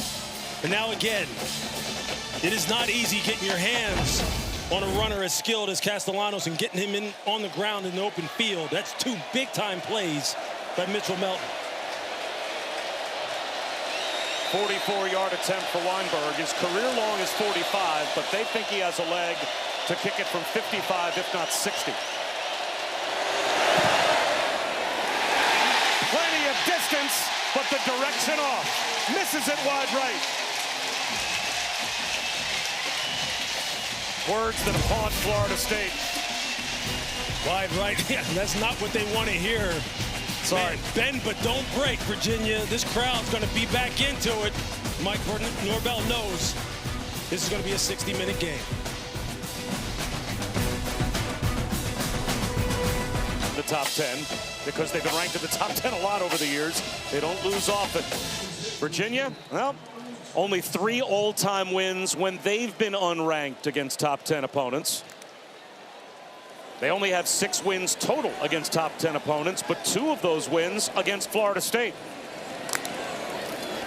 And they've got the ball back. They've got Jamari Taylor on the ground as James Williams wraps him up after a gain of about 4. It's a measuring stick game for different reasons. It's been the theme I've been trying to establish since the very beginning. For Virginia, have you finally arrived in terms of this new landscape of college football here in 2025? They have a nice program going, as evidenced by the score. And for Florida State, are you for real this year? Are you a team that's going to be there in the very end, challenging for a national title? These are the kind of games you're going to have to find a way to win. They run it again. And not much there for Taylor.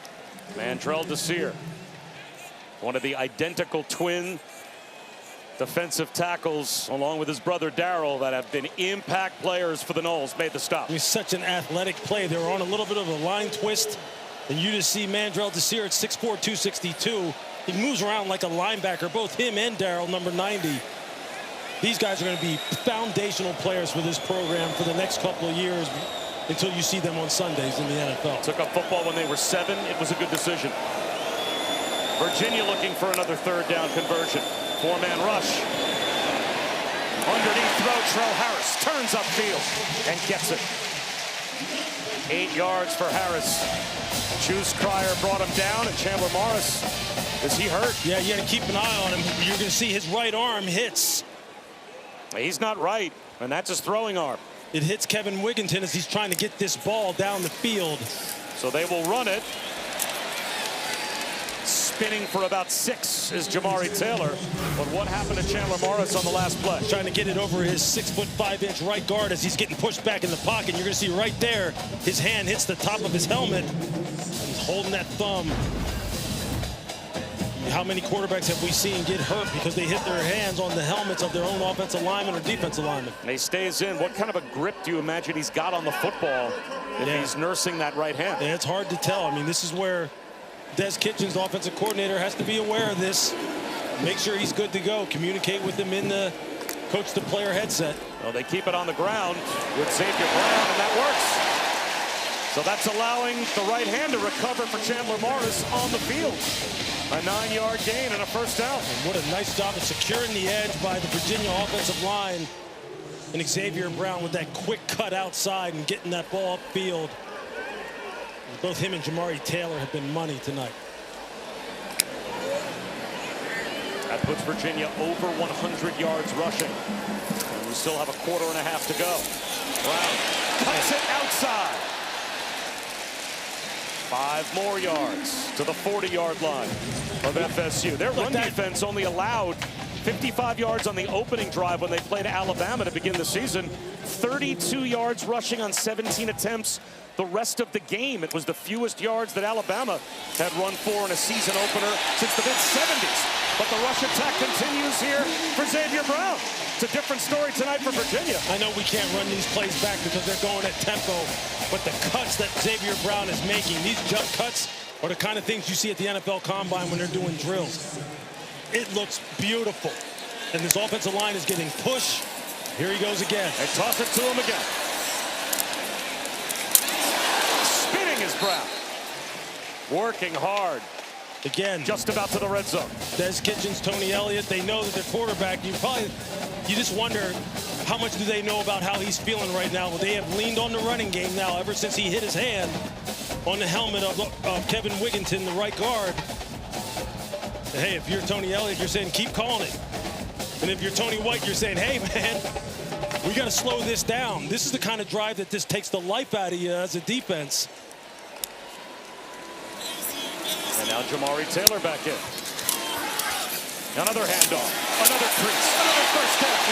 Oh, then he struck a tackler.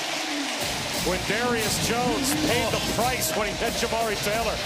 9 yards. Again, you better strap up when these running backs are coming through. You see how his head went back? That is not fun. That is not fun. You say that as if you know. Yeah, that didn't happen to me a lot. I was usually the hammer. But I can tell you this. I got my teeth almost knocked out a few times because of backs who run just like that. In the red zone. A first down. Virginia keeping it on the ground with Taylor. Close to the 10-yard line. Jaden Jones got him on the ground after a game of about 2.5. They haven't thrown the ball ever since that play with Chandler Morris. And they haven't had to. I'm telling you, this is the kind of drive, though, as a defense and as a coaching staff, when you're on the defensive side of the ball, it just takes the life out of you. When you know they're just trying to run it against you, and you're calling defenses in fronts to try and slow it down, and you can't do it. It's the kind of...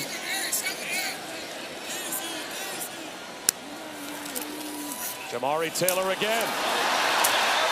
Again, he lowers the boom, and he ends up standing over the top of Ashlyn Barker as he steps out of bounds, a gain of 5. Let's check in with Chris. After every handoff, Chandler Morris will take that right hand and wrap it in the towel, trying to open it up and down, up and down. You can tell it's painful. Yeah, he's trying to fight through it. He is a gamer now. Those run games helping him. 7 consecutive handoffs since he injured the hand. And it's third down. Big third down inside the 10-yard line at the 7. He'll keep it. He'll score. Second rushing touchdown for Chandler Morris.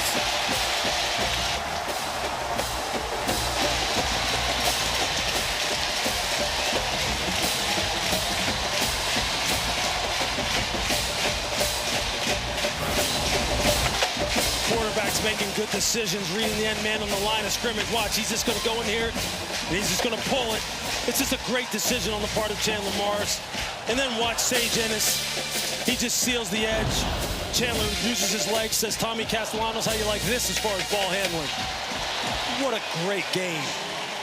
Boy, Lewis, what a drive. 12-play drive, 11 runs. That is a statement from the Hoos. Jamari Taylor, Ashlyn Barker, that was a titanic hit on the sideline. Oh, my goodness. I mean, they just complement each other so well, and they're such great competitors.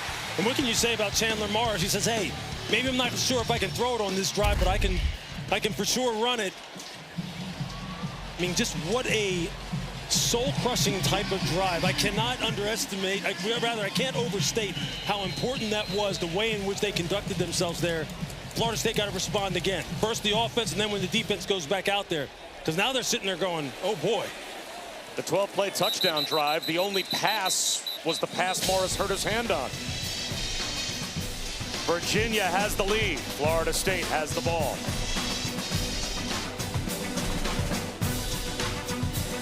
I'm good, guys. He directly goes up to the rest of the offense. He gets gets in their face and he screams all day long, "This is what we do. I love it."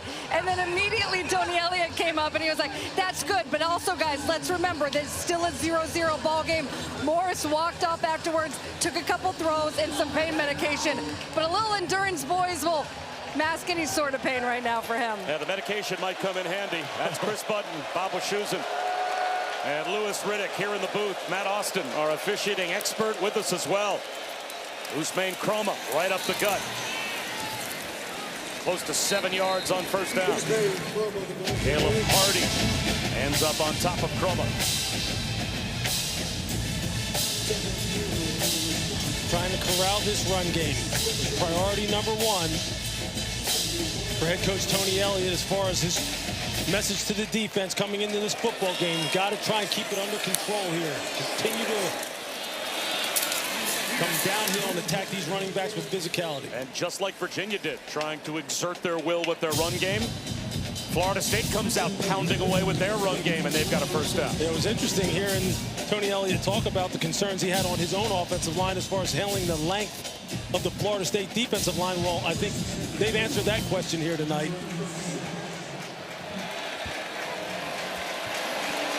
Gavin Sawchuk back in now. Jet sweep.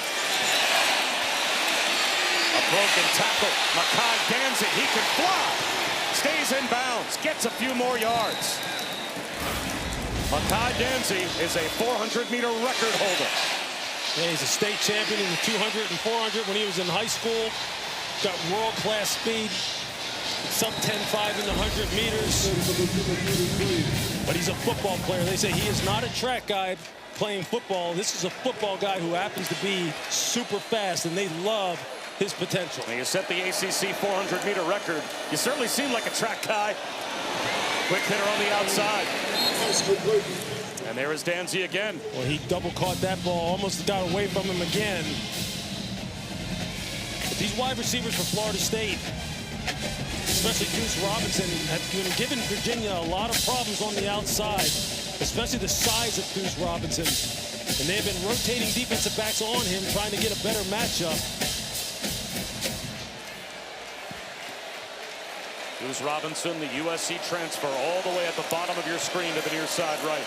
Quarterback draw, Castellanos to the 20-yard line. Castellanos bounces it to the 10. He's out of bounds, close to the 5. First and goal, Florida State. 22 yards for Castellanos. You see, just a design quarterback draw. Now Tommy's just running the space, trying to find green grass and use his athletic ability. Wide receivers turning the blockers down the field. Tommy doing what he does best. Again, the maturity, the leadership, responding to adversity, all the things that Mike Norvell wants his football team, believed his football team had, they're showing it again. 221 rushing yards now for FSU. Kroma has to fight maybe for a yard. Gets to the 4. It'll be second down and goal. 45 seconds left in the quarter. They have used the Wildcat twice when they've gotten down here inside the 5 in scoring territory. They have so much in their bag, and it looks like they're going to it once again. Yeah, tight to Randy Pittman. He scored on a Wildcat run. They'll run it again. Jump pass instead. Guess who? Deuce Robinson. Touchdown. Florida State goes to the bag of tricks, and Randy Pittman, the tight end, becomes the quarterback. I mean, we've got a one-point game again. You just knew the pass was coming off of this. Watch how the offensive line holds their blocks. He's just going to go in here, and you're going to see Deuce Robinson just sneak right in there. It's a great play call to go off of the run from earlier. That's how you set up plays as a play caller. That's why they believe in Gus Malzahn and call him the Wizard. 18 seconds to go in the third quarter, and now we're tied at 28. I mean, it's just perfectly executed. It's just setting plays up, giving them the same look. Hey, they're going to run it with Randy Pittman. No, he's just going to jump up in the air. He's a tight end now. And we're going to throw it to our 6'6" wide receiver. I mean, that's just exactly what you want. Another response for Mike Norvell's team. But he knows they're in for a fight here. This is going to come down to a last possession or a turnover, some kind of mistake. And that's, I mean, this is theater. This is exactly the kind of football you want to see. And Mike, you can just see in his eyes, man. You can just see him looking up in the air like he knows that he's in for a fight here tonight. Now, what does Chandler Morris have? How does he answer? They go back to the run game. Can he throw the football? I mean, I don't know if you can keep running the ball 8, 9, 10 times in a row. We're going to find out. Another touchback. Florida State is not allowed a kickoff return so far this season. What hangs in the balance in the next 15 minutes and 18 seconds, and who knows how much longer? Well, according to our ESPN analytics, both of these teams get close to being a coin flip to make the ACC championship game. Based on tonight's result, the winner is going to be right in the thick of the ACC race. A lot at stake. A lot at stake within the conference, nationally for Florida State. Virginia can announce their arrival in 2025 with a statement win here. It shows from our analytics standpoint, at least, how good the computers think that Virginia is. Overthrowing everyone, Chandler Morris. He took a shot for Trell Harris, but he overthrew Quindarius Jones as well. Just keep probing the deep third of this secondary, trying to get Trell Harris loose. You got to give the Florida State corners credit. They have been on this all night long. Whether it be Jones, Jabril Rawls, Jerry Wilson, they have all not been on the double moves at all and haven't allowed the big passing game on the outside to get going.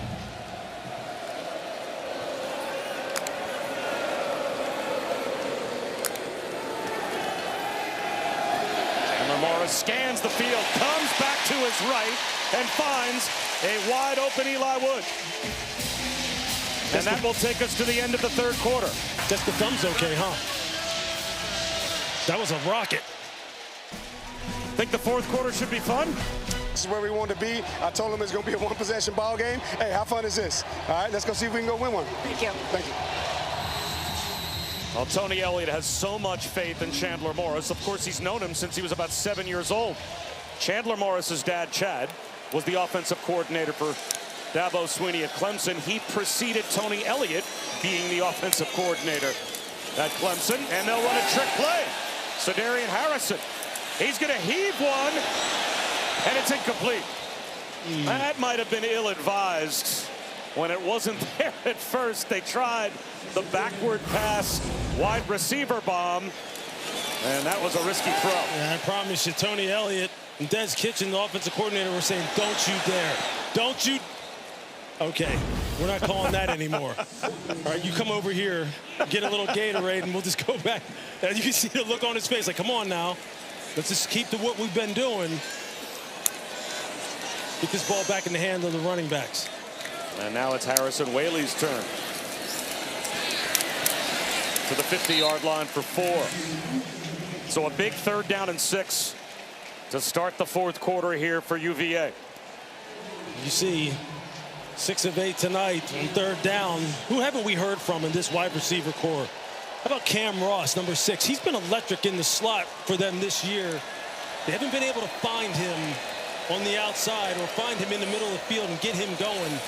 But he's got a ton of juice. See him down here going in motion. They'll try and run forward instead with Whaley. And now a decision to make for Tony Elliott. In a 28-28 tie on FSU's side of the 50. Do you go for it on 4th down and a full 3 yards? Their offense is staying on the field. You see Tony Elliott telling them. And he's trying to quiet the crowd down. How about this decision? Do you like it? Hey, I admire it. They're in it to win it in this game. He's putting a lot of faith in Chandler Morris right now to make the right decision, survey the front, survey the coverage, get him in the right play. Is it a hard count?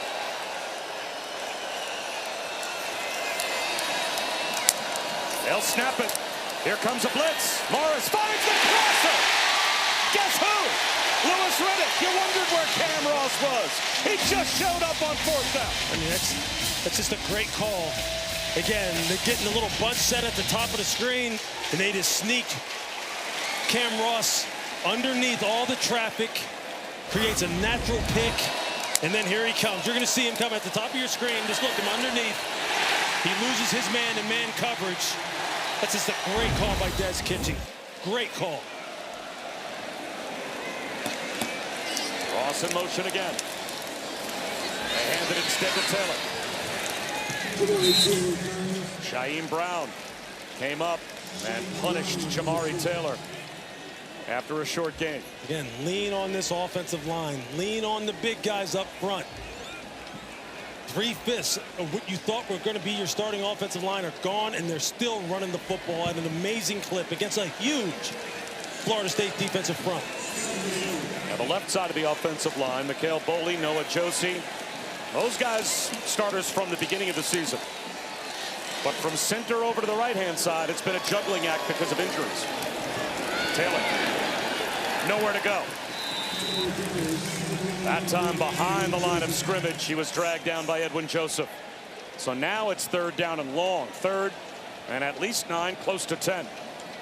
You want to at least come out of this with 3 if you're Virginia. So no negative plays. Be careful with the football. You want to at least be able to attempt a field goal. And if you're Florida State, you want to get out of here. See if you can create some kind of negative play. Just don't get the ball thrown over your head. There's some confusion in the back end. Taylor went in motion. Empty backfield. The catch made by Edrin. Fighting for extra yards. Grinds his way down to about the 25-yard line. Just short. Jabril Rawls was there first. Jamal Edrin is 6'3", 221 pounds, and you saw all of it right there. It's 4th down and about 1.5 yards. Well, they went for it on 4th and 3. You have to know they're going for it on 4th down and less than that. Yeah, they've got the hammer in the game, Jamari Taylor. If you're going to run it, I'd run it behind Noah Josie and Mikhail Boley on the left side of that offensive line. Taylor has it. Another 4th down conversion for the Hoops. This game has everything you want in football. Everything. Battles along the offensive line. Strategy. Going for it on 4th down. Cat and mouse between offensive coordinator, defensive coordinator. This right here is the epitome of football. The last touchdown drive for Virginia was 12 plays. The 11th play now of this drive.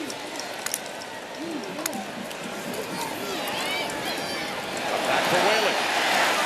Into the red zone.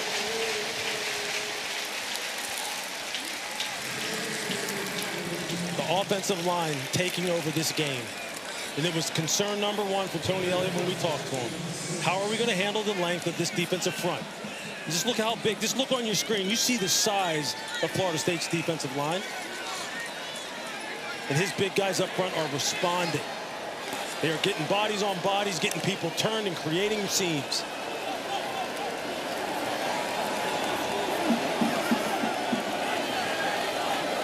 Time on the play clock.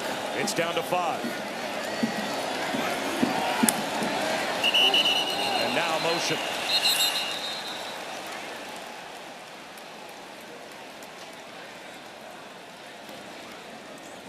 We've only had 5 penalties tonight. Offense. Number 68. 5-yard penalty. 2nd down. That becomes the 6th. So each team with 3 penalties against. And that brings the line of scrimmage back outside the red zone.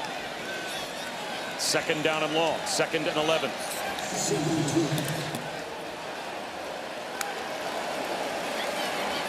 Chandler Morris underneath. Dakota Twitty inside the 15. He got most of what they needed. 3rd and very manageable. 3rd down and about 3. Just being patient, throwing the ball underneath.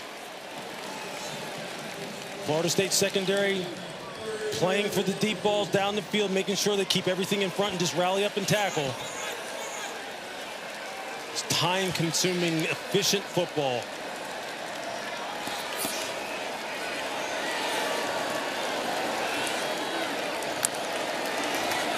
Amari Taylor, jump cut in the backfield to the 10-yard line. First and goal, Virginia. Unless they march him down at the 11. It is a first down. Let's see where they spot the football. It might be first and 10 at the 11, but it is a fresh set of downs.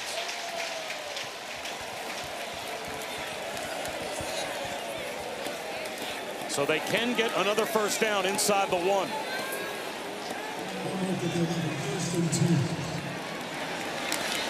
A drive that's approaching 7 minutes off the clock. Taylor lowers his shoulders into a mosh pit inside the 10.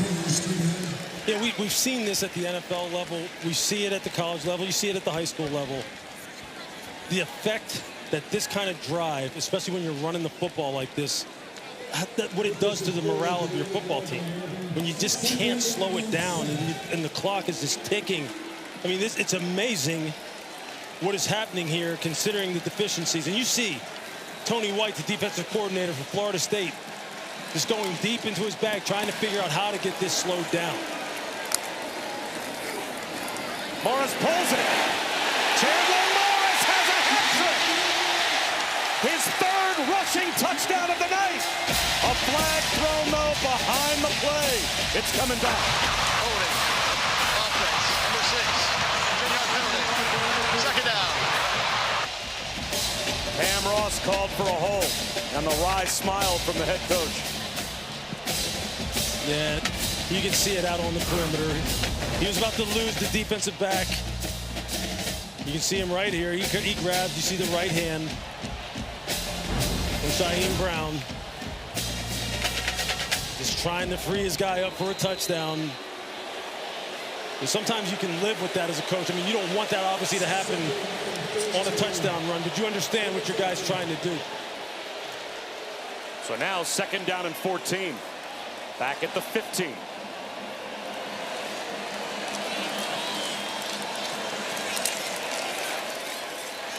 Morris, wheel route, drives it in! Xavier Brown, touchdown!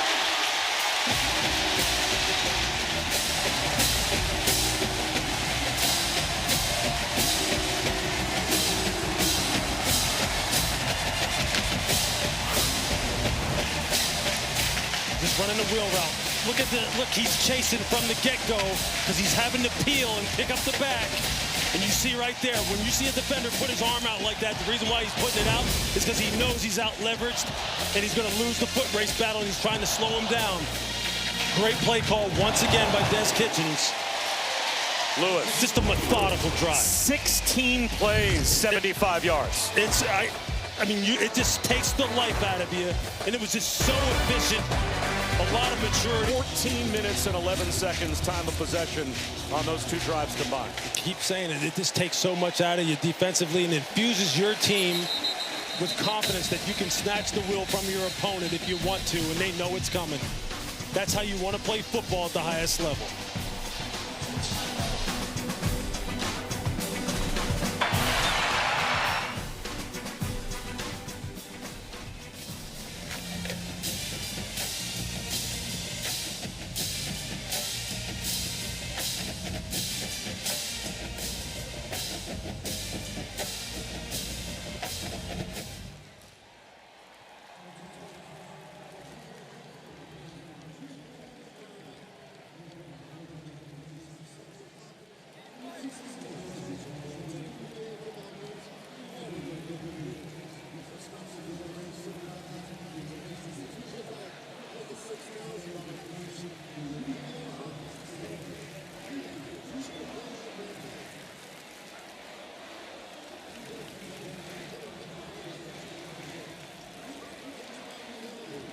Official sponsor of the College Football Playoff. The most iconic win, arguably, in Virginia history when they stormed the field 30 years ago over number 2 Florida State. Adrian Burnham punched the ball out as Warwick Dunn tried to break the plane on the last play of the game. one of only 6 all-time top 10 wins for Virginia's program. 2 of those, though, against Florida State, including that iconic 1995 win. I saw Tiki Barber, who, of course, was the star running back of that Virginia team, say he was on the sideline. And they direct snapped the ball to Warwick Dunn. And when that happened, Tiki said, oh, we're dead. It's over. He's going to score. And then all of a sudden, the defense stopped them at the goal line. And they stormed the field. Echoes of that tonight. That's how much fun this game's been. Castellanos to his main target, Deuce Robinson again. Robinson, back shoulder, 30 yards. They have no answer for Deuce Robinson. They put the 6'4" Jordan Robinson on him to try and get a better size and length matchup. Tommy Castellanos just puts it right on the money. That back shoulder, I mean, it's pinpoint. 7 catches, 134 yards for Deuce Robinson. Castellanos off play action. Looking for the same guy, same route. And that time underthrown. Robinson, instead of looking back shoulder, was just headed down the sideline. Yeah, if you're Virginia, you got to think about maybe going a little double team and little cloud corner, trying to get a jam at the line of scrimmage, rolling a safety over top and take him out of this. Because right now, I mean, 7 for 134. You've got to slow him down. But at the same time, you got to commit enough defenders to the box to slow down this run game. Croma spins out of a tackle in the backfield. And what a terrific run to just pick up a couple of yards. Daniel Rickard got through first, but he couldn't bring down Usman Croma. They slowed him down just long enough for Cam Robinson to come in pursuit. 3rd down and 8. You see that clock, 6 minutes and 26 seconds. With the way Virginia has been holding on to the football, if you're Florida State, you're thinking, we got to find a way to pick up this first. Is this 2-down territory if you get a nice positive play here?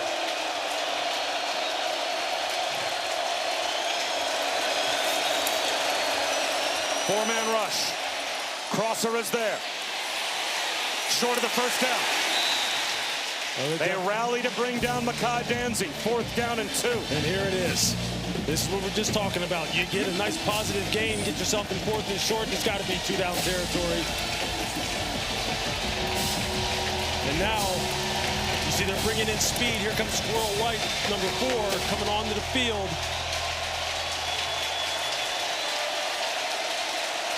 Everybody play your assignment if you're Virginia. If you're Gus Malzahn, you're saying, Tommy Castellanos, go to work, make the right decision. He sneaks under center. Squirrel White in motion. They fake the end around. Castellanos gets it himself and more. Slides down to the 30-yard line for the second 4th down conversion of the night for Florida State. It's a great read on the part of Tommy. He makes the right decision here. You see, he's going to fake the end around. And then he's got like a 3-level flood concept on the outside. Doesn't see anything he likes immediately and says, look, I got space. I'm picking this up. 11 carries, 69 yards rushing for Castellanos. And a touchdown. Now he'll throw. Check that quarterback draw. And he sits down. Actually took a loss of a yard. He's on Freevard, pressured him, and Cam Robinson there as well. And what were we talking about? Maybe going a little bit of zone, trying to get some jams on the outside and preventing this passing game. That's exactly what Virginia went to.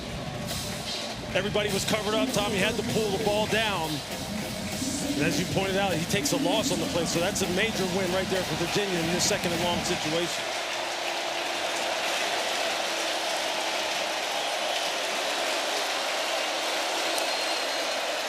Blitz. Castellanos squeezes one in again to Deuce Robinson.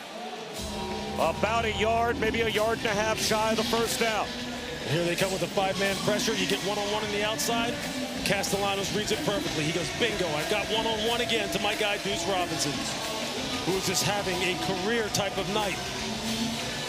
They mark him down at the 23, so it's 3rd down and 2. Look at that, 8 for 144, 18 average.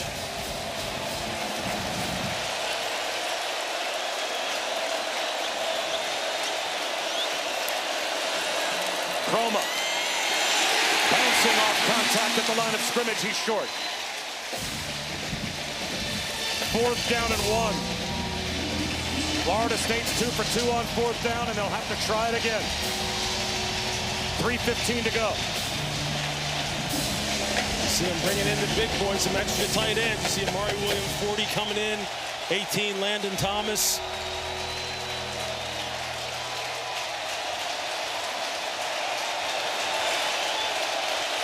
This is where you got to be on top of it from a secondary standpoint. It looks like an easy run formation.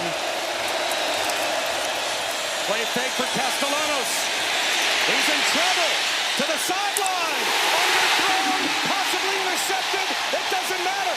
One way or the other, Virginia's got the football.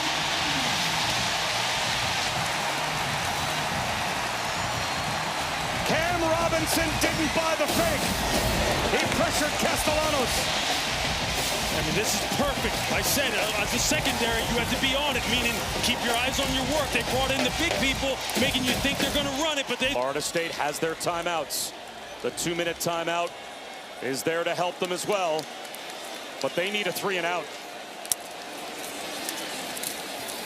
Jamari Taylor spins for only about 1.5 yards. And there is timeout number 1 called by Mike Norvell. First charge timeout, Florida State. It will be 30 seconds. Well, Lewis, let's take a look at our dynamic play of the game, brought to you by T. Rowe Price. And you just see it here. How about this wheel route? Just a beautiful throw from Chandler Morris to Xavier Brown. Got the one-on-one coverage against Elijah Herring. And Chandler Morris, bad thumb and all, just drops it in there perfectly. I mean, what a heck of a game. 3 ties, 2 lead changes. How much the turnovers have made a difference, because both teams have capitalized on them. Chandler Morris, 223 pass yards. He responded well to the interceptions. And then the Virginia defense just showing up in that heavy run formation. The secondary not falling for it. Now, can they close it out? Can Florida State get the ball back?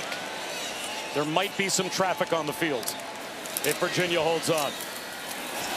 A keeper for Morris. Another timeout called by FSU. He's 3 yards short. Earl Little made the stop on Chandler Morris. Florida State. It will be 30 seconds. 2.5 minutes to go. And this, only the first half of our doubleheader tonight. ESPN College Football Primetime heads out west. Houston, Oregon State. Coming up next, Connor Wegman will try and continue a hot start for the Cougs. They are 3-0 for the first time since 2016, and their defense has showed out. Connor Wegman, fantastic prospect, former Texas A&M Aggie. As you mentioned, the defense. We always love good defense. Always love good defense in this booth. They are off to a great start. They got their work cut out for them to top this game. Now 3rd down and 3. Are you putting the ball in the air here, potentially off play action if you're Virginia, knowing that a first down basically wins you the game? Look, I'm going to trust my quarterback. I'm going to trust him to make good decisions in the run game. He's done that in the zone read game. If you have some kind of RPO, I'm putting full trust in him. They trust Jamari Taylor. FSU trusts their defensive front, and that pays off. Darrell Jackson Jr. right at the line of scrimmage met Jamari Taylor. And now downfield, Edrin and Rawls have to be separated. Boy, the last thing one of these two teams needs right here is a personal foul. The last timeout spent by Florida State. Well, Jamal Edrin had Jabril Rawls on his back. You're going to see it right here. He basically looks him up and dumps him, and then puts his forearm in his face, kind of holds him down to the ground. He's like, come on, let him up. Look, that's just, as a defensive back, that's not what you want. You don't want a wide receiver doing that to you, but Jamal Edrin is 6'3", 220. He's no joke. That's what this game has been. It's been physical like this all night long. And the FSU defense did their job. They sure had to get a 3 and out. Sure did. And the punt group will be coming out for Virginia. So it will be on UVA's defense one more time to try and get a stop. And boy, 2:26, even without timeouts. Yeah, it's a lot Clock of time. stopping with first downs inside of the last couple of minutes. That's an eternity in college football. If you're Florida State right now, what are you telling your punt return unit? Hey, stay off the punter. Let's set up the return. We got Squirrel White back there. Let's see if we can pop one. Squirrel White had a very good return in the first half. This a low line drive. He'll let it bounce. And it's down inside the 35 by Virginia. So pretty good field position for Tommy Castellanos. Florida State needs a touchdown, and they have plenty of time to get it done. 2:18. They have the 2-minute timeout. And Tommy Castellanos has been here before, 4 times. He has won when trailing or tied in the fourth quarter. He's just so dangerous. With his dual threat capabilities, he's thrown the football very well here tonight. Deuce Robinson has just gone off in this football game. So if you're Virginia, you're thinking, look, we got to keep Tommy contained. We got to make sure we take care of wide receiver 0. Roll some coverage to him while at the same time taking care of this run game. They just took Deuce Robinson off the field. He was on the field, and one of the assistants pulled him off. So their number 1 receiver's not out there. Castellanos escapes the pocket right up the middle of the field. Gets all the way to the 50 before he slides. Rush lanes, rush lanes, rush lanes. And it looks like that's going to get us down to the 2-minute timeout.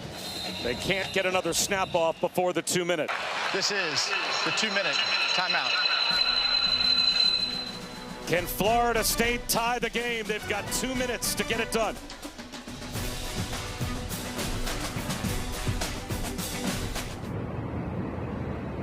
Florida State trying to stay unbeaten. Virginia trying to do something for only the 4th time in their history. Win against a top 10 opponent when they're unranked. They have to hold on for 2 more minutes to do it. FSU has to have a touchdown, and they are out of timeouts. Change of the play for Tommy Castellanos. Plenty of time on the play clock. Clean pocket. To the sideline, drops it in. All the way down inside the 20-yard line goes LaWayne McCoy. Out of bounds at the UVA 17. He picks up 34. Corner Donovan Platt. Got to split the 2 wide receivers running down the right boundary. Sawchuk. Inside the 15, down to about the 13-yard line. He's got 4 yards on first down. You don't get any pass rush and you have breakdowns in the secondary, you're going to give up explosives. Tommy Castellanos is too good, seeing the field too well. The pitch to Sawchuk. To the 10-yard line. Hammers out of bounds close to a first down. And that'll stop the clock as well with 1:27 to go. Down here is where the running ability of the quarterback makes it 11-on-11 football. This was always my favorite area of the field because it's about assignment football. It's a thinking man's game down here. There's no margin for error as a defender. And offensively, when you got a quarterback like Castellanos, he just puts so much pressure on you. Goal to go for Florida State. Castellanos on a keeper. Tries to throw the ball. I think he was down. Daniel Rickert at the 11-yard line, dragged into the turf. You're going to see Rickert. Wood makes a fantastic play. Just watch the knees down. The clock running as well. Virginia does have their timeouts. 5-man rush. Castellanos out of the pocket. He's in trouble. Jump ball in the end zone. Throws it through the back, and it hits the goalpost. You know how we talked about defending the goal line. Virginia does a nice job of defending the goal line. Matching the patterns down the field in the pass rush. Just relentless getting after Castellanos, trying to keep him in the pocket. Can they hold on? 2 more downs. Or can Tommy Castellanos find a way to win this football game? Bunched tight right in the slot is Deuce Robinson. Keep your eyes on number 0.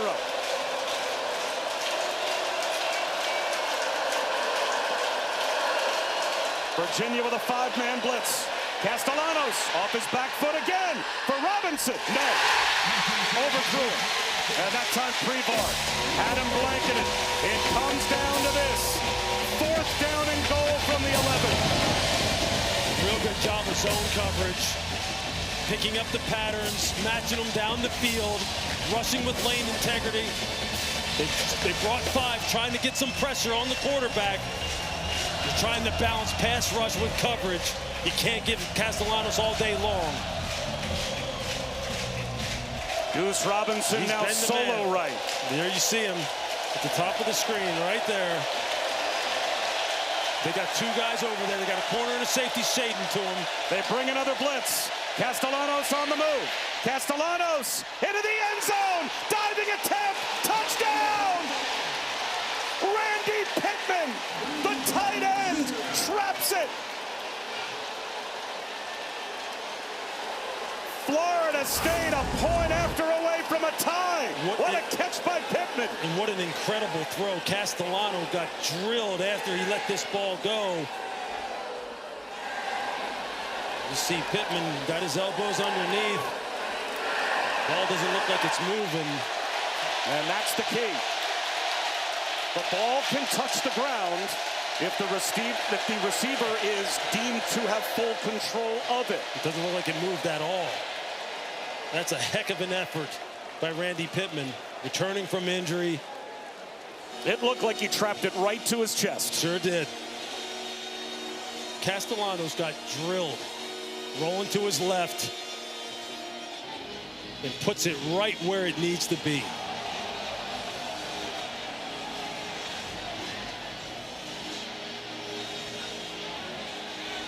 And we have a chance to again listen in to the ACC Operations Center as they will review the touchdown. That's your cart view right there. Firm grip and control. Yeah, guys, It all stays where it is. nothing shows me any different.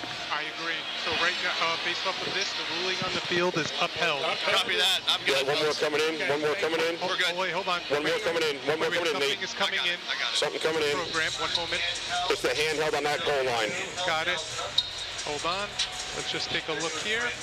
Okay, you haven't slowed down. Good. Yeah, we're good. Yeah, hold on. Let's keep going. The ruling on the field is going to be upheld. We Yes, saw this. sir. We're good. Copy. I'm good. All right. Thanks, guys. Thanks, guys. Thank you. All right, Mark. Further review, the ruling on the field is upheld. It is a touchdown. And rightfully so. Yeah, that's a big-time play. Big-time play.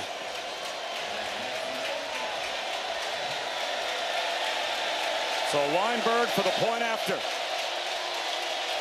Now there's 36 seconds on the clock. Virginia still has all 3 of their timeouts.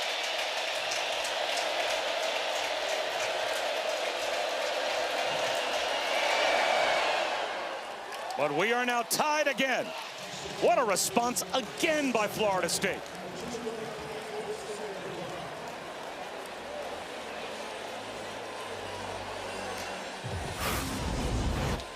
You're just going to see Randy Pittman. He's coming out into your screen. He's the number 2 receiver in this 3-by-1. Go ahead and let it run. And you're going to see him. There he is in the slot. He's just going to run a little out and up. And Castellanos now just has to improvise, and so does Pittman. And he just banks on the fact that Pittman's going to break off his route, work back to the football. Castellanos off balance, getting drilled. He has to lay out with the defender on his back, secure the football through the ground, not have it moved in a high-pressure situation. That's just incredible execution. Incredible execution.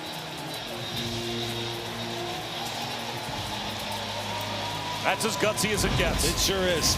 That's big-time football between 2 of their very best players on the offensive side of the ball. They were excited about Pittman Jr. returning today to play. Florida State, Boise State, they're the only 2 teams in America that have not allowed a kickoff return yet this season. And we won't get one here. That also means, though, that the clock stays put. 36 seconds remain, and Virginia has all 3 timeouts. Will Bettridge, 18 of 21 kicking field goals the last 2 years in a row. He's in the top 5 all 10 for Virginia in points scored. His career-long 47. And that's about where Tony Elliott told us his maximum range is.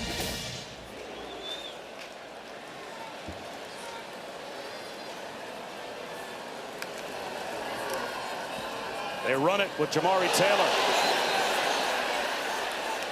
And will they call a timeout? They will. So they tried to catch Florida State expecting a pass. Darrell Jackson didn't buy it. Timeout. Virginia, it'll be 30 seconds. So a run play up the middle for no gain cost them 9 seconds. Bettridge would love a chance. But they've got a lot of real estate between where they are right now. It's an interesting play call.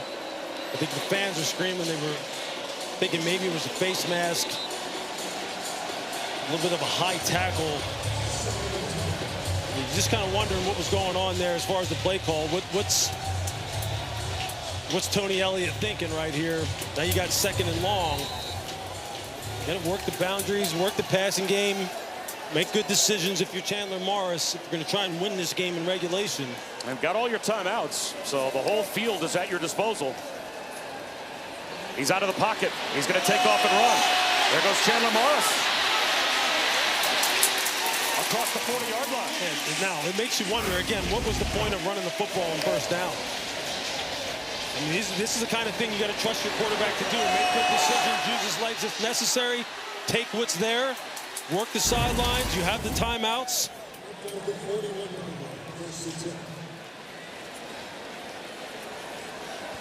They do feel like they have to get Bettridge inside of the 35-yard line to be in his range. Looping throw down the sideline for an interception. Jabril Rawls picks off Chandler Morris. 12 seconds to go in regulation. Florida State has no timeouts yet left, and they are all the way down at about their own 30-yard line, so it looks like overtime. This is what he's trying to run, this little flag route, but watch the corner, watch number 11. He plays this perfectly. This is how you play it in too high. If he goes inside, you go ahead and just pass it off, and then you drive at 45 degrees for depth to help out your safety if he can't get over top. That is textbook corner play in cover 2. Force the receiver inside and then sink for depth, protect against the 7 route, and then you make the pick. You can't do it any better than that. Chandler Morris has got to know. You got to know. But man, that is good defensive back play. That makes me happy when I watch defensive backs play with that kind of fundamental sound technique. That's the way you coach it up. And we will have overtime. Without any timeouts left, Mike Norvell just has Tommy Castleton earlier in the red zone, in this case high red zone if you want to call that, at the +25. It's a thinking man's game. Smart football is going to win down here. This is high drama, man. You got to love this.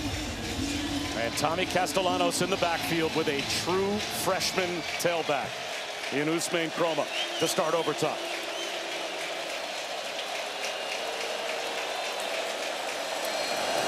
Kroma, not much on first down. Couple of yards to the 23. 2nd down and 8. The tackle made by Fisher K-Mac. Mr. K-Mac has had a solid game against the run, getting some pressure, making good decisions on the edge as far as run support. Here you go, 2nd down. This is Tommy Castellanos' area of the football field. Again, 11-on-11 football. His running ability is such a problem, and we've seen how he can throw it tonight. They give to Kroma. Inside the 20-yard line. 3rd down and 3. Cut down by Prebar.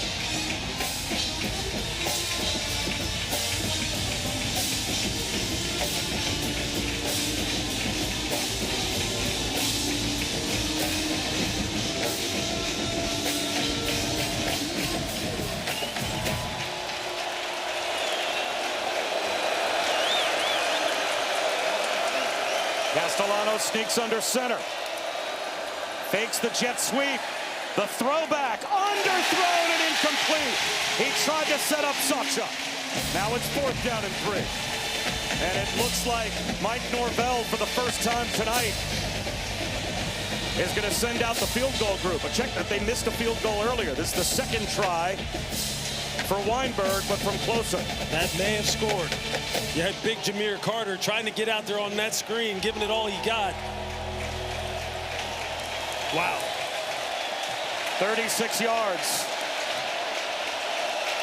to try and give FSU the overtime lead. Down the middle. But now a touchdown wins it for UVA. Oh, boy. That's why you play defense first, right? Now your offense goes out there knowing all the cards they've been dealt. That's right. You know what you need. You know what you need. Who are the key players here? Chandler Morris, his decision-making. Jamari Taylor and Xavier Brown, they've been running the football with abandon. Got to make good decisions. And it is Jamari Taylor lined up behind Morris. Florida State, you got to communicate and you got to tackle. You got to get these backs on the ground.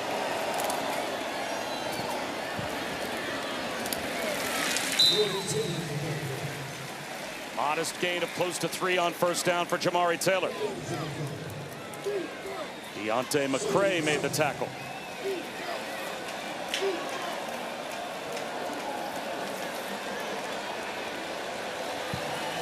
Second down and a long 7.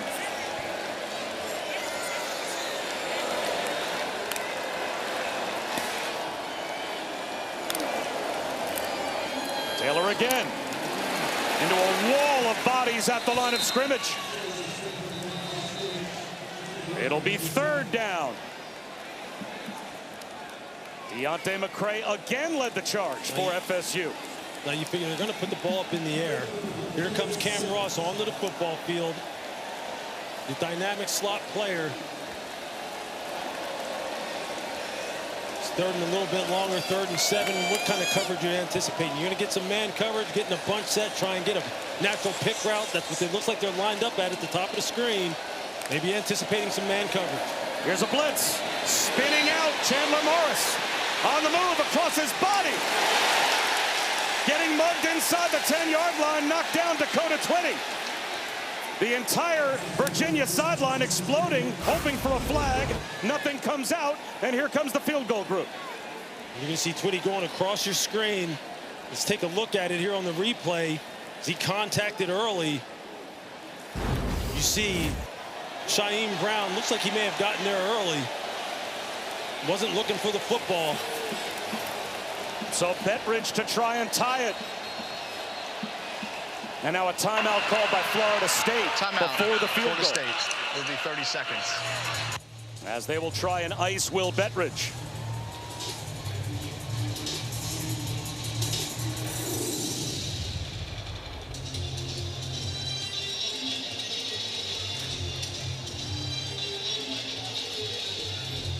Worth another look to see if Dakota Twitty was interfered with or not, Lewis. Yeah, you see Shaheem Brown, number 1. He's trying to time it up just right. Boy, that is close. I mean, Twitty doesn't really go for the football because he sees the bodies that are coming. That is a close call. 39 yards for Bettridge.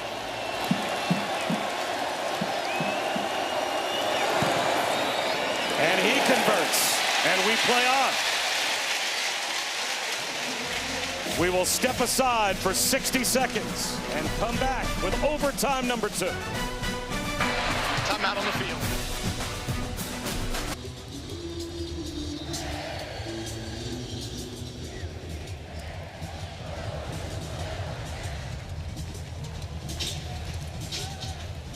Well, Zubin, yes, indeed. Overtime number 2. And now if you score a touchdown, you're compelled to go for 2. And it will be Virginia with the football first in the second overtime.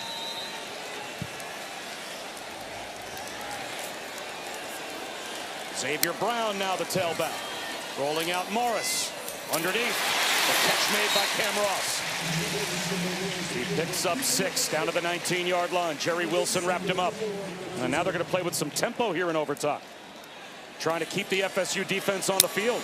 Quick snap, high snap, the pitch to Brown. To the 15. Spin cycle down to the 10-yard line. It's 1st and goal. Virginia at the 9. The running backs have driven the bus all game long for Virginia. Xavier Brown, Jamari Taylor, a little Harrison Way-Lee. Brown again. Pile drives right up the middle. Met by Deontay McCray. Helped out by Shaheem Brown as well. Picked up a yard. Where's the play action pass? Put in big people, make them think they're going to run it. You've been smashing it down their throat all game long. Hard play action. Do you throw it here? Do you continue to feed the backs? That's what you're thinking as a defender. And if you're Tony Elliott, you're thinking, what's the right play call here? Well, they load up with 2 tight ends. Direct snap coming, it looks like. Jamari Taylor lines up to take the direct snap. Flags down as Taylor gets to the edge. Stays on his feet inside the 5 and gets bumped out of bounds.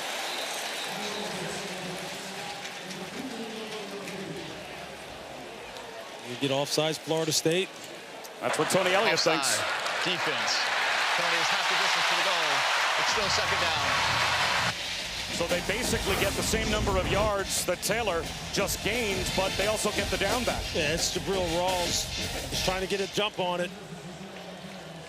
He's figuring, I'm that man on the line of scrimmage. I'm forced in run support. Let me get a head start before this train starts coming down the tracks. So now it's 2nd down and goal, but at the 4.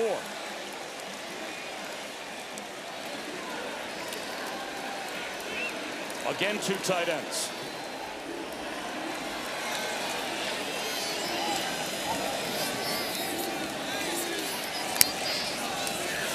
Play action for Morris.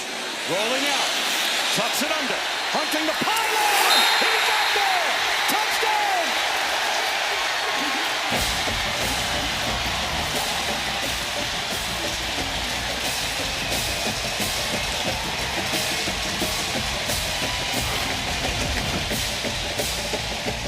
See Chandler Morris trying to protect that football, make sure it doesn't get knocked out.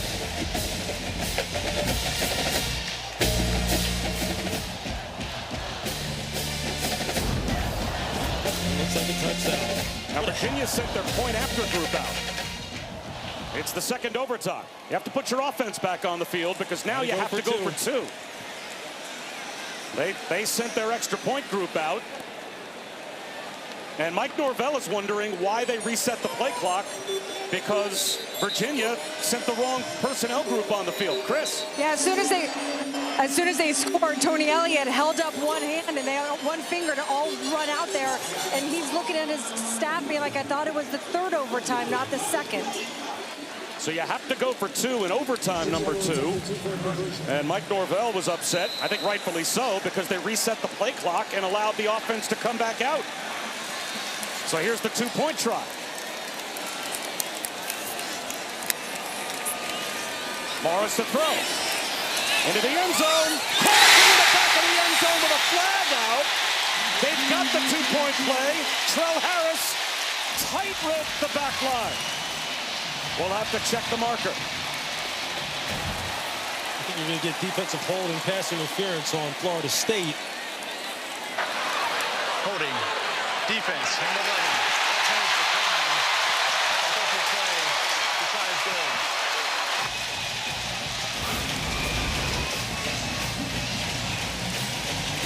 See Trell Harris working them back to the end zone. Secures the catch. Left foot down. Successful play. Been saying it all game long. Trell Harris is going to play a significant role in this game. There you see the catch is made. That left foot comes down inbounds.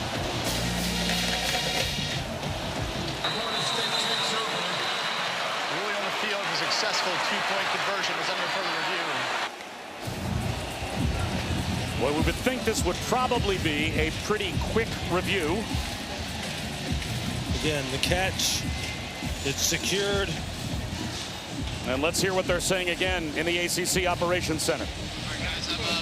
Hey, Dave, we're looking at the back feet. Got it. I'm at the back left foot. Bravo and Charlie, your best ones. Yeah, but that doesn't help. How about Delta? Delta's the front. So I'm looking at Delta because we see control here on replay D. He was in. House handheld's coming in now. And so now that left foot is the foot that we're trying to identify if it's inbounds or if it's touching the white. Yep. And based off of this look on replay D, we can't tell on this. Take a look at F. Like it's in. F's the near handheld. That's the near handheld. Slowed down. Okay. Nothing from the low end zone. Yeah, that's a low end. No, it's. We already saw that one. We already see it. Yeah, and so now we're getting this one coming in. G we already saw. G we already saw. That's behind. Ruling on the field based off of this is upheld. Upheld, yes, sir. And we're done with the replay, so the ruling on the field is upheld. I'm with it, thanks. So the two-point play will be good. For further view, the ruling on the field is upheld. Try is good. So Virginia gets through the confusion of having to run their offense back on the field to try a two-point play, and it's successful.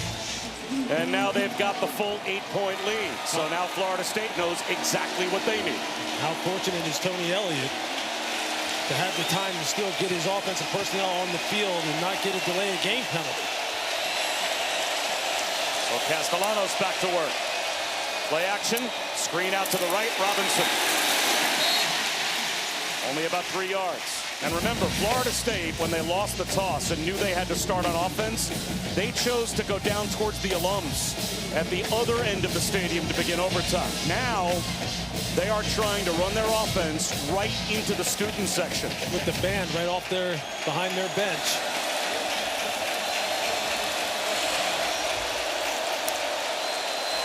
Blitz. Incomplete.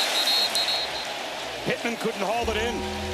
And now it's 3rd down and 7. That's just a miss by Castellanos. He had him sitting down in that zone void. Just got to put it on him.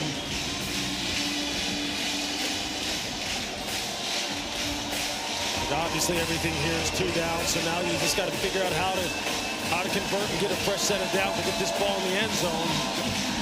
Who have been your guys? Obviously, we've been talking about it all game long. Deuce Robinson. Now he's at the top of your screen. Is he going to get help? Is he going to be one-on-one? Castellanos looking that way. Guess who? Bobbled. Did he hold on? Deuce Robinson. Did he have control before he went out of the back of the end zone? They say he did for the touchdown. I don't know, Bob. I don't know. This is going to be close. The student section disagrees. This is going to be super close. As you see, he ran a double move. There's the bobble. Doesn't have control.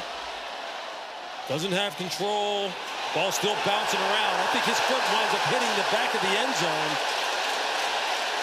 The concentration's amazing to gather it in, but does he have control with a foot down? They consider that control. There's a 2nd foot down, but does he still not quite have control? That ball is still kind of moving on his fingertips. Matt Austin's our rules expert. And Matt, we're going super slow-mo here, but at what point would you say he had control during the process of that catch? Well, I think you have to go slow in this case, Bob. Originally, I thought he did have control, but that last slow motion shot looked like he was still bobbling the ball as he was out of bounds. So I think this should be an incomplete pass. Yep, I agree. I see it the same way. That ball's starting to move around. Well, let's hear what the Operations Center has to say, because they will be the final determination. All right, we're on the near card. Replay Charlie's also slowed down. So if you go to near card. Bravo. Yep. Okay, so slow that down. See, bring that back. Yep. Boom, wait, look.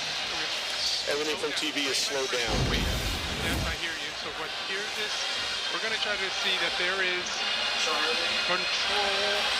Okay, so now this is where that control piece is. Now the ruling on the field is a touchdown. He's still moving here.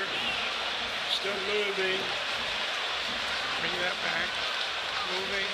Moving. Nothing from TV. He's still moving, and then first step out of the Yeah. Would we agree that there's no control until he gets out? Yes. Agree. Reverse. Yes. Are we all in agreement? Yes. Yes. All right. Hey, we're going to So reverse. hold on, we need to go back to our previous spot here. Our previous spot is going to be the plus 22-yard line, hash 5. 22, position 5. Okay, 22-yard line, position 5. Third down. Line to gain is going to be the 15-yard line. 15-yard line. 15-yard line to gain. Okay. Yeah, the chains haven't moved. All right, so we're going to be third. It's going to be third down. No, it's fourth down. Fourth down. It's going to be fourth down. Fourth down. Thank you, guys.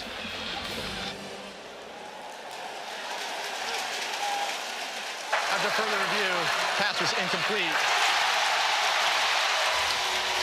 We just can't thank the ACC enough for allowing us to listen to that conversation. And Nate Black, our referee, as well. The transparency is tremendous, and their communication has been on par all night long. It's so good. So now it's fourth down after the incompletion. Florida State trying to keep the game alive. If you're John Rudzinski, the defensive coordinator for Virginia, do you play coverage or you come after the quarterback? Looks like they're going to play coverage. False start.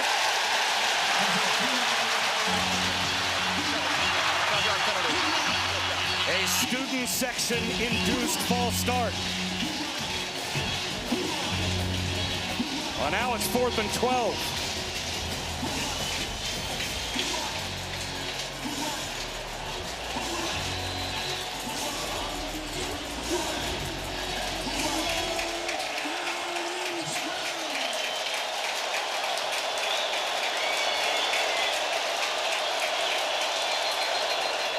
Timeout called by Mike Norvell. Before the snap. First timeout. Florida State will be 30 seconds. Lewis, almost like a basketball timeout. It seemed Mike Norvell wanted to see what Virginia was in.